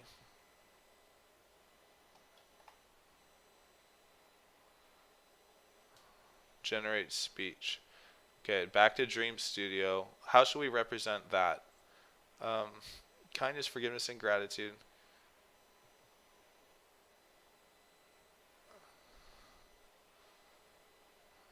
Thanked her with a big hug. From that day on, Timmy and Jamie's friendship grew even stronger. They learned the importance of kindness. So should we do a picture of them hugging and then another picture of them playing, or should we do just a picture of them hugging for the end, or should we do a picture of them like walking or playing, of a little girl and a little boy playing, eating cookies on a park bench in the fall.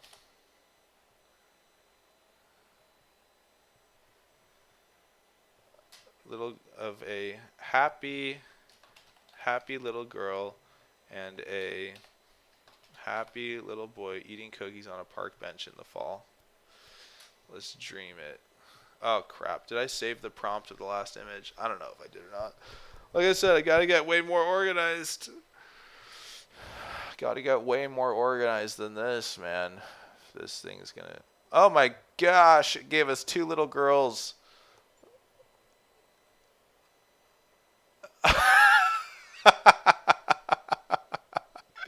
I'm gonna turn up the CFG scale.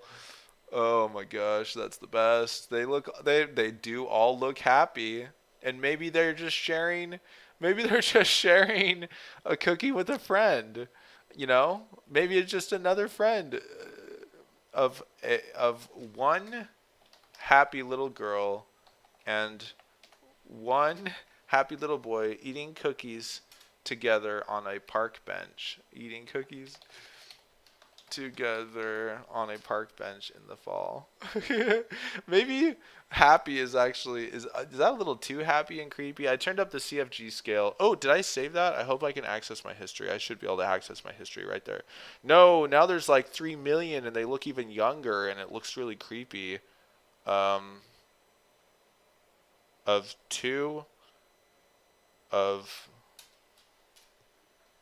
two children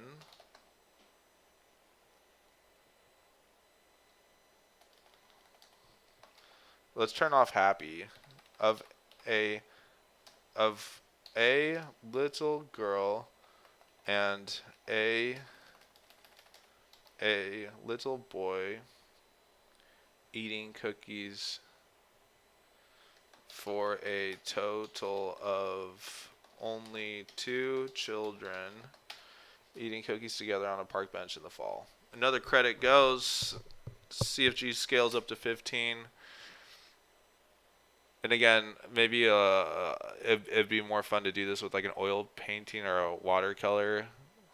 Why does it just want to give me 4 kids every time? And now this girl's got a cookie on her knee. And that's it. Like no leg beneath the knee, just a cookie. And none of them look happy. They all look disturbed. They all look bothered. Okay. Maybe I should just say photograph of 2 children sharing cookies. 2 children sharing cookies of 2 happy children sharing cookies while sitting on a park bench in the fall. Let's try it, because this is a catastrophe here. If this doesn't work, I might just go with the first image of the 2 kids with an extra one. See, now it's doing the janky 3-leg thing. I can't deal with that, man. Oh, that's so creepy. Oh, I can't. Oh my goodness. What am I doing wrong? Okay, I'm going to turn up the CFG scale all the way.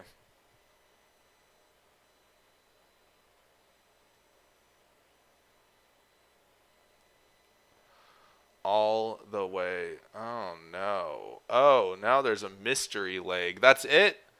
Oh, wait. No. Maybe we go of a boy. Maybe we go to the drawing board for this final one. Oil painting of a boy and a girl sitting on a park bench in the fall and eating cookies. Let's try and oh crap, I want to turn the CFG scale way down. I'm using so many stupid credits. At some point I've just got to commit. Oh, that's a very realistic oil painting. How come the oil painting looks almost more realistic of a boy and a girl? What doesn't it understand about that phrase that it keeps giving me 3 kids? Seriously. What? I hit dream. Oh, that's a little bit better, but there's 3 kids still. An oil painting of 2 children.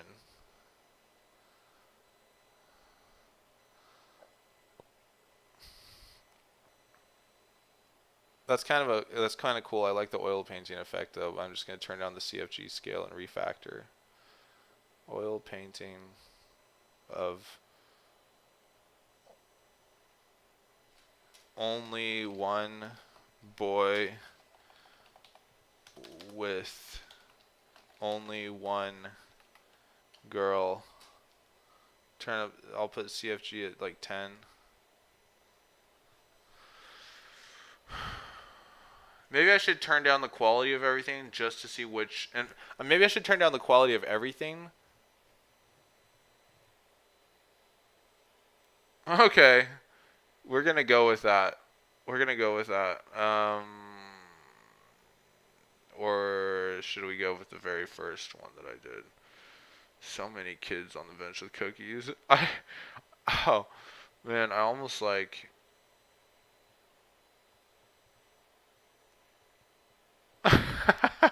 Which one do I like more out of all of those? Uh, which one do I like more? I think the last one's kind of the most heartwarming. Let's just use it.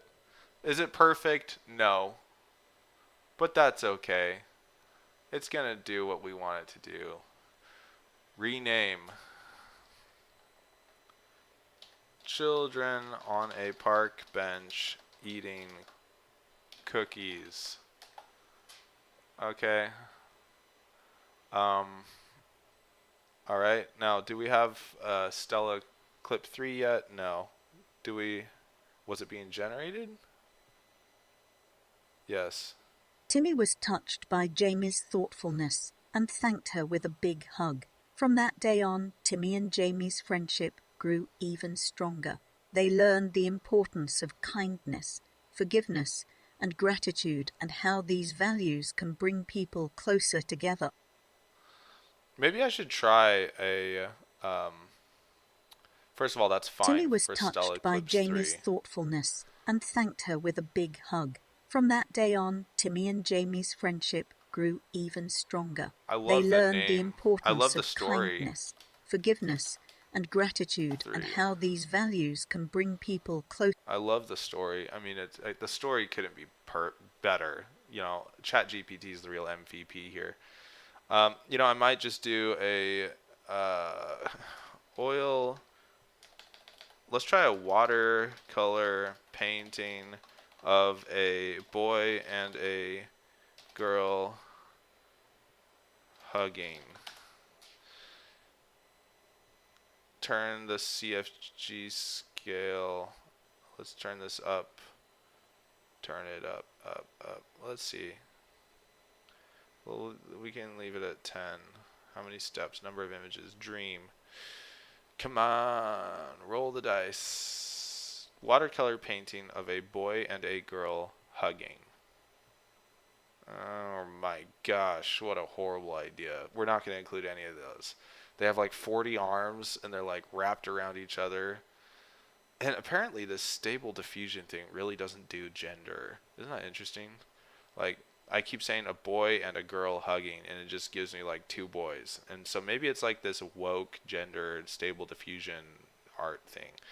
But it's just, it's just, oh, it's there's like 40 arms. Arms are like intertwined, connected. I guess I could turn up, let me try it one more time with CFG turned up to watercolor painting of a boy and a girl hugging. Watercolor painting of a boy hugging a girl.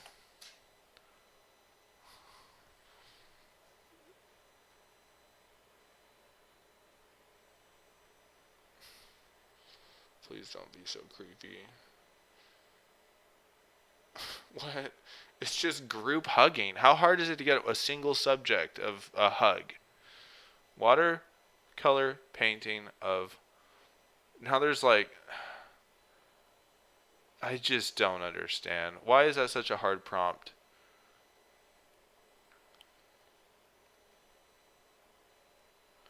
Of watercolor painting of child of a hug.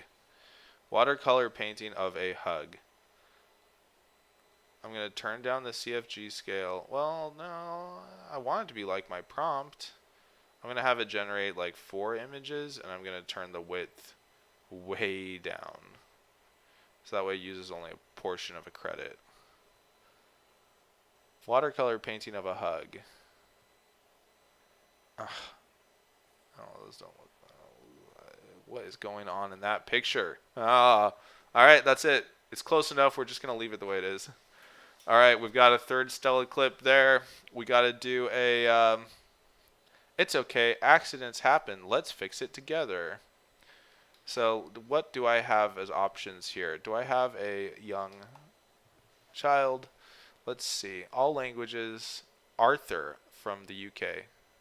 Welcome to another tutorial in this series where we teach you how to write a script. Elon Musk is in the today's Steve video, Jobs. we're going to Oliver? Welcome to this tutorial. No.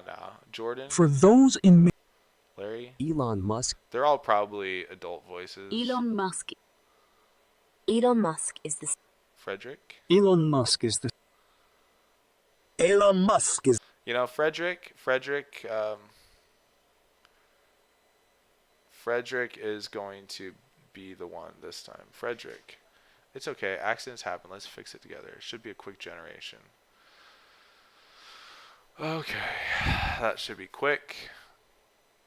Now I have the stories. How fast is this narration going to be? I don't know.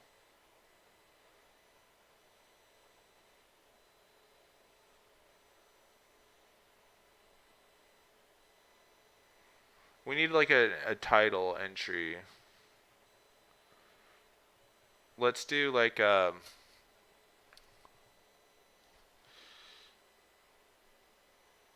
oil painting of a small village in the fall. Actually, let's go back to hyper realistic. Let's just say photograph of a small quaint village in the fall.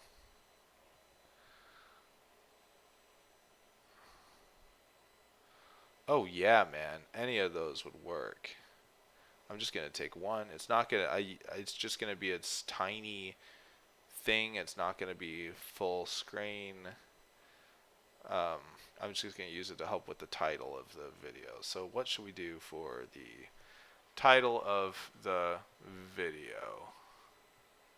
I need to upload Stella 3 to the drive. I need to upload the tiny video, tiny image. No, I should generate one, but a lot bigger, because if you know, even on a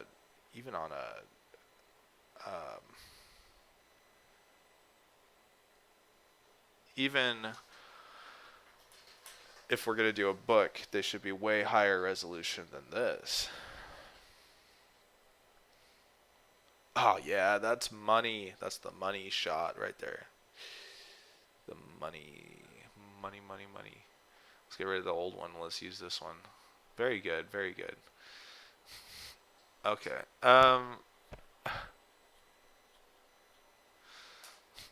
What an interesting thing. All right, let's look at play.ht studio. It's okay. It's okay. Accidents happen. Let's fix it together. It's okay. Accidents happen. That one must Let's have not fix been it high together. quality, was it? Oh, it was high quality. Well, you know, Timmy sounds very mature for his age, of course. We'll call it Frederick 1. Rename. Frederick 1. Now, let's find a name for... Let's find a voice for Jamie. Elon Musk is the Steve Jobs of the present and the future. In the midst of this rough conditions in South Africa, Elon Musk Musk is the academically Steve and Jobs of the attended the present and the University of future. Pennsylvania. In the midst of where this he rough wrote conditions his in ways South the Africa, Steve Musk Jobs of the thrived present and the academically future. Ooh, I In like- the midst of this I rough like conditions Lillian. in South Africa, I need to use that for a story. I don't think I want it for... let's do female. That'll help. Oops. No. There we go. Charlotte from Canada? At the 90-day marker, it's a good idea to check in and review. Elon Musk is the Steve Jobs of the present. Daisy it is. Alright, Daisy. So what does Daisy say here? So we need to say... Okay. Frederick 1. Okay, and then I made, so she says, and then this is Daisy 1, audio. Alright, so she's gonna say, I made some cookies just for you. Here we go.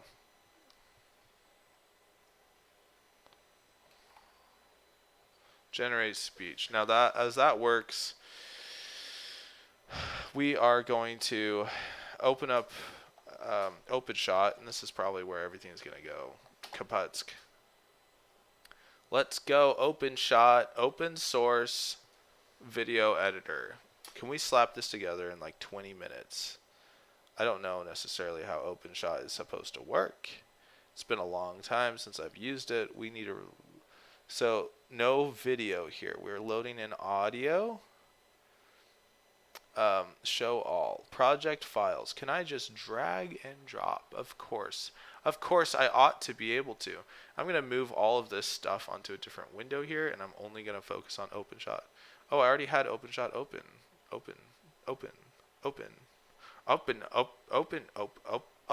Oppenheimer. All right, here we go. So, first we're going to start with this nice image. But before I do that, can we do like a text overlay easily? So I'm going to drop this image here. We have multiple tracks. I'm going to have track 1 be the... Let's have track 2 be... Oh, look at that. It's so nice. And now my question is, ooh, we could stretch. I don't want to do that. I want to maintain the same aspect ratio. Now, can I do an overlay of... Let's see, they have emojis. What the heck are we looking at here? Can I... Ooh, you could do an animated title in Blender. What happens if I insert a title? Choose a template. What are we looking at? This looks kind of retro. I mean, what are we looking at? Line. Okay, so let's just see what happens if I hit this button. So, Timmy and Jamie's friendship. Timmy and Jamie's friendship. The subtitle will be, okay, Timmy and Jamie's friendship, the power of kindness, forgiveness, and gratitude. What happens if I do this? So it gets loaded in, and can I put this, Timmy and Jamie's friendship, the power of kindness, forgiveness, and gratitude. Now, what the heck? Can I pan, tilt, and zoom this thing? Animate. Start of clip. Okay, start of clip. Random. What happens? Oh no. It's just going to do something like that? No, undo that. What? I don't know what I'm doing, guys. Why can't I just get something to pan, tilt, and zoom? That's all I wanted to do. I'm gonna remove the title. The title looks so hokey, but it kind of reminds me of like a 90s like VHS, which I'm happy. Let's go back to the beginning. We don't need a pan on the start. No, I think the entrance should only be like, let's say that long, however long that is. I don't know how long that is. Alright, so first we're going to show Timmy raking leaves, drop him into the resources, take him to the visual track. Effects. What are some effects? I want to pan, tilt, and zoom. So animate. Entire clip, zoom in 100% to 150%, but can I choose which direction I want it to zoom in? Can this do like a live photo? Because that would be like the best. So you start this thing. It's Timmy and Jamie's friendship, the power of kindness, forgiveness, and gratitude.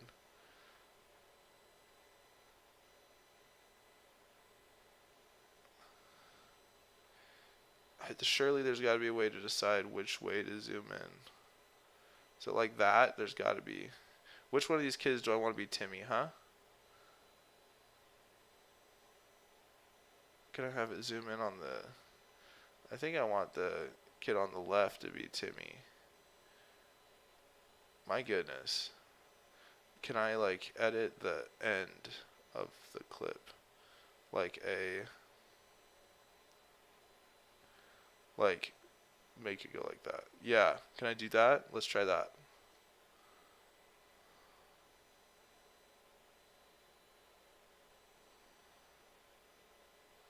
I sure can. Good enough for now. I don't know what I'm doing. And what does that little dot thing do that I drug in there? Alright, so how long is this going to last? I don't know. Let's get all the resources in there first. Broken toy. Boom. Broken toy airplane is next. Yes, you are. Yes, you are. Zoom. And like, why don't these pictures, why don't I have them the same aspect ratio? I need to change stable diffusion and figure out what aspect ratio this is. Entire clip, zoom from 100 to 150 again. But let's see if I can make it zoom in on just the airplane. Sort of. So at the end by the end of the clip, it's like that. I want it to be like that. Done. Done deal. Done deal. Let's take a look. So it starts on the airplane, zooms in on the airplane. Now, I don't think it would be a bad idea to like put captions over this. That subtitle the story as it goes. So next is, but that's a little fancier than this proof of concept, because again, I'm doing a proof of concept here. And then we're going to end with the children on a bench. Okay, now bring in the cookies, bring in this. Here we go. Quickly, let's look at Bada Boom. Let's look at Play HT Studio. I made some cookies just for you to thank you for being such a good, kind friend. I love it. I love it. Good job, Daisy. I made some cookies just for you to thank you for being such a good, kind friend. Sounds a little unenthusiastic, but she sounds driven. She sounds like a driven individual. She's very determined to give him the cookies here. Okay, so now we have all right, so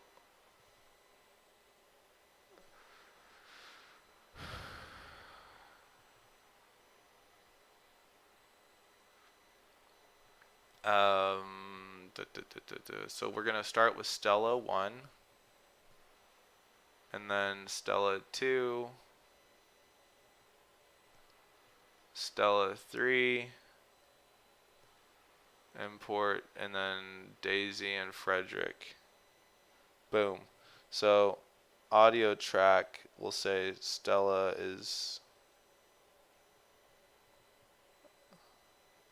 Okay, let's see how this works. Power of kindness, forgiveness, and gratitude. Once upon a time, in a small village, there lived a kind and gentle boy named Timmy. Timmy was always thinking... I'm just extending that clip to match. So hang on, let's try this again.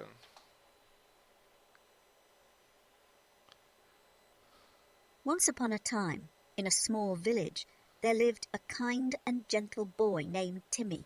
Timmy was always thinking of others and would do anything to help his friends and neighbours. One day, Timmy's best friend Jamie made a mistake and broke Timmy's favourite toy. Okay, so there is where I wanted to switch to.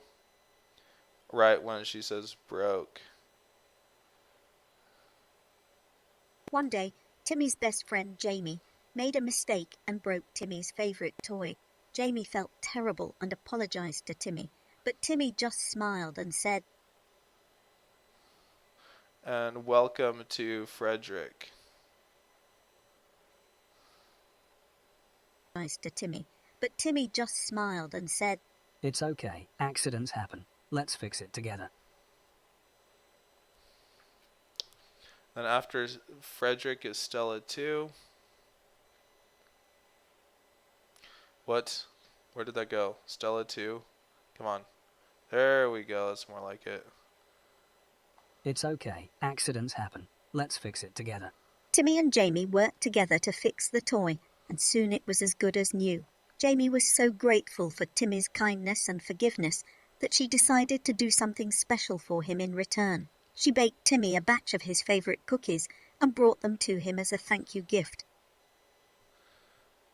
Oh, nice. I didn't even mean to do that, and that was perfect. So I'm going to drag the airplane's going to be a long scene.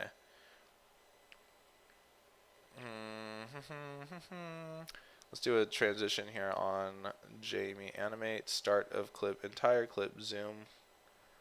Zoom from 100% to 150%.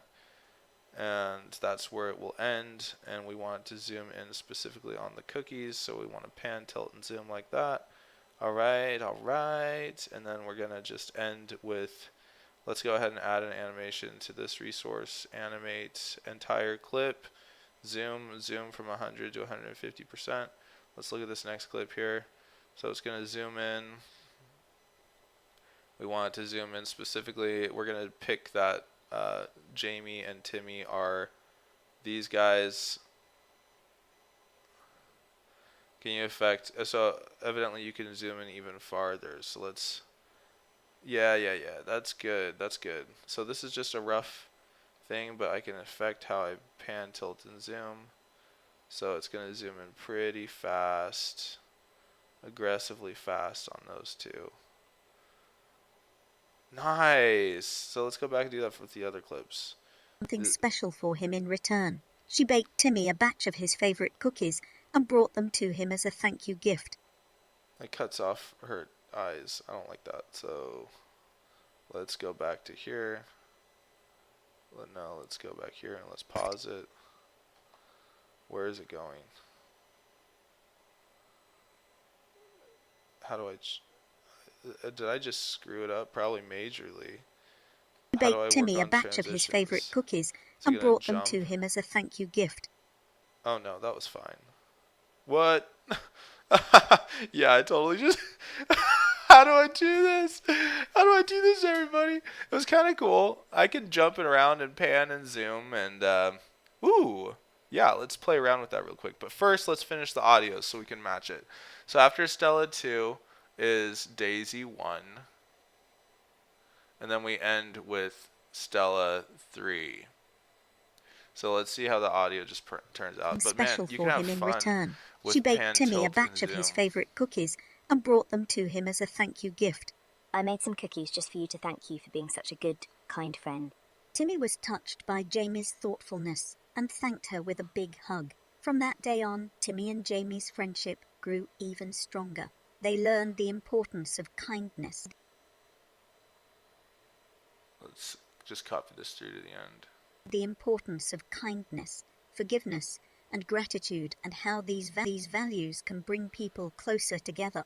Does I it made some zoom and then cookies just just for you to stop? thank you for being such a good, kind friend. Timmy was touched by Jamie's thoughtfulness Okay, and well, thanked first of her all, with let's fix that a little bit. I'm going to zoom in on these clips, and I'm going to extend Daisy's clip, and I'm going She to... decided to do something special for him in return. She baked Timmy a batch of his favourite cookies and brought them to him as a thank you gift. I made some cookies just for you to thank you for being such a good, kind friend. Timmy was touched by Jamie's thoughtfulness and thanked her with a big hug. From that day on, Timmy and Jamie... Is it getting out of sync here?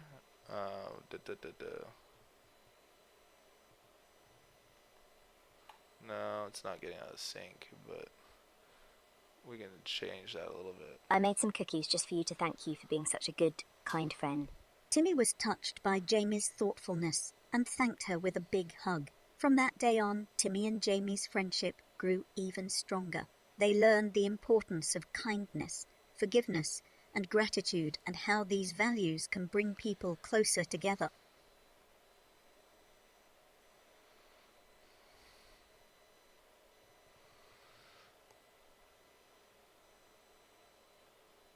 Okay, so this is a proof of concept. We have a couple minutes left here.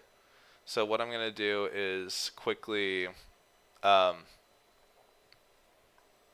Oh, there's a second Stella clip. That's why it's all kerfuffled.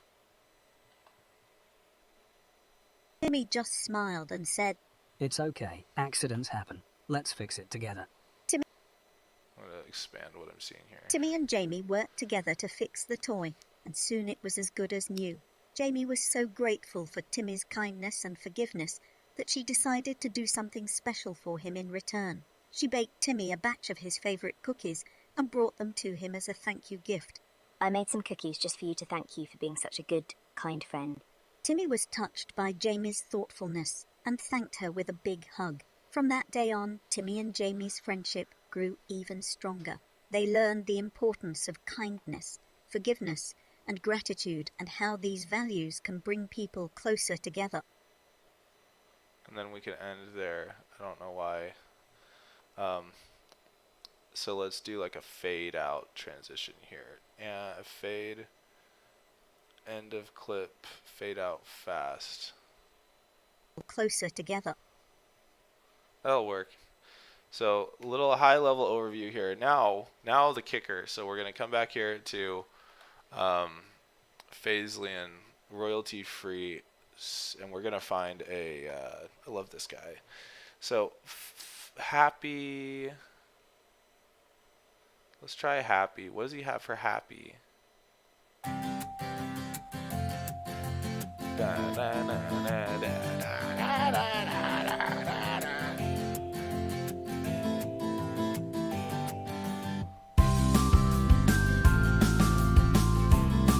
Impressive, David.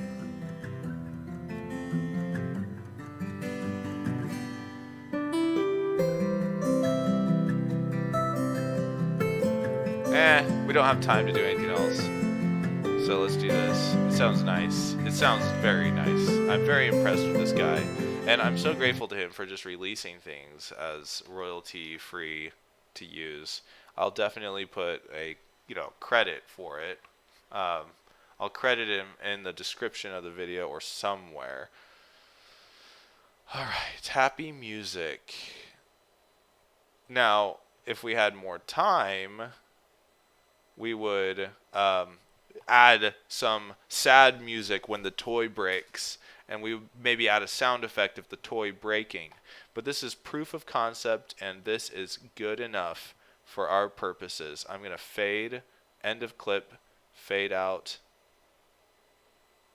slowly. Okay.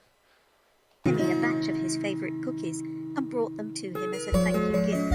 I made some cookies just for you to thank you for being such a good, kind friend. Timmy was touched by Jamie's thoughtfulness and thanked her with a big hug. From that day on, Timmy and Jamie's friendship grew. Okay, so obviously we need to turn this down. Where do you control the volume? Volume? No, I don't want to. I just want to control the volume of the channel. I don't want to. Oh, come on. Don't make this difficult. I've got to go. I've got things to do. Places to be.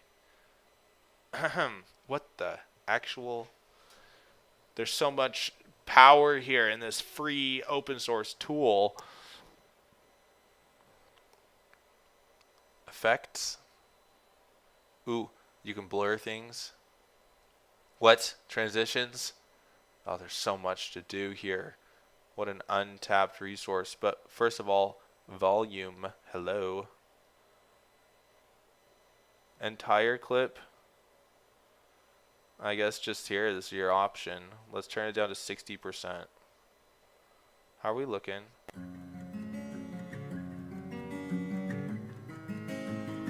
Once upon a time, in a small village, there lived a kind and gentle boy named Timmy.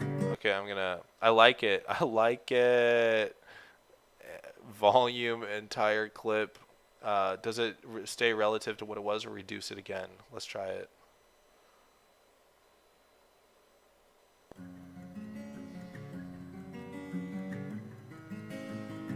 Once upon a time, in a small village, there lived a kind and gentle boy named Timmy. Timmy was always thinking of others and would do anything to help his friends and neighbours. One day, Timmy's best friend Jamie made a mistake and broke Timmy's favourite toy. Jamie felt terrible and apologized to Timmy, but Timmy just smiled and said, It's okay. Accidents happen. Let's fix it together. Timmy and Jamie worked together to fix the toy, and soon it was as good as new. Jamie was so grateful for Timmy's kindness and forgiveness that she decided to do something special for him in return. She baked Timmy a batch of his favorite cookies and brought them to him as a thank you gift. I made some cookies just for you to thank you for being such a good, kind friend. Timmy was touched by Jamie's thoughtfulness and thanked her with a big hug. From that day on, Timmy and Jamie's friendship grew even stronger.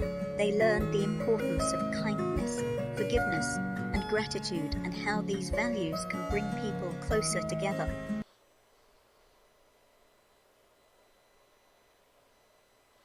I think the issue I'm having is that I don't want to fade out there.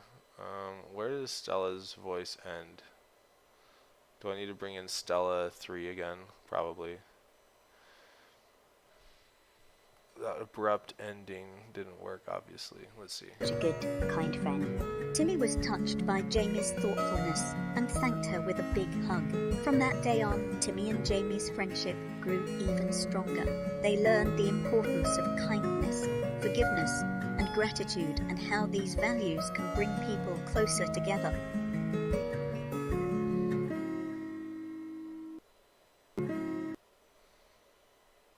That's a great place to fade it out. And let's bring this one. Forgiveness and gratitude, and how these values can bring people closer together.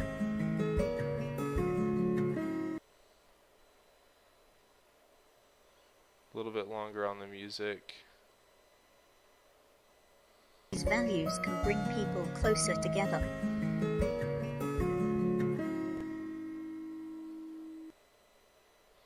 Good enough. All right, I gotta go. That's the proof of concept. We did it in like an hour.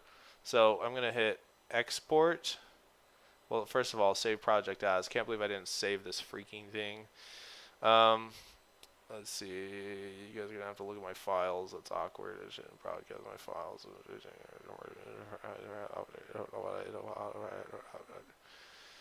Okay. Reality stretch. I'm gonna create a new folder called GWIBA. GWIBA, and that's the first. What's it called again? Timmy and Jamie's friendship. Story 1, I'll call it. Story 1. Timmy and Jamie's friendship. Saved as an open shot project. Now I'm going to export the project as a video. Okay, and it's going to be saved there, yes. Profile, all formats. The target is MP4 of the video profile. Let's see if we can do it just for fun. Let's see if we can do there should be like a YouTube preset on here, I think. We don't need to do a super high definition, but I feel like it would be better if we did what? If we did what? This is a proof of concept. Let's do just what it was, actually. Quality, high. Export video. Go. Boom. Done. Export. Export. Keep going. Keep rolling. Now as that exports, I'm going to come over here to where am I? There we go. Let's make sure all of our media assets are in there. Let's do Frederick 1, Stella 1, Stella 2, Stella 3. We need Daisy. And we also need this. So 5 audio clips. The resource at the village. So it took me about an hour to slap all this together. Now we're exporting it. Now I'm going to upload it to YouTube. I'm going to end this thing, publish the podcast, whatever. Probably cut out the last half of this because it was more fun for the stream. My audience of me, my very important audience of me. This is almost done exporting. I'm going to upload it to the channel. I'll tweet it out on social media. This is the beginning of wholesome content for kids. Now, Maurice, poor Maurice, if you tracked all this and picked up on it, bravo. More power to you. You got this. And let's just play around and let's just push out some content that's the bomb and wholesome. And we'll just get better. We'll get better at editing. We'll get better at, cutting a soundtrack for it. We'll get better at all of that. Okay, I'm going to go ahead and end this stream. You guys are all the bomb. Have a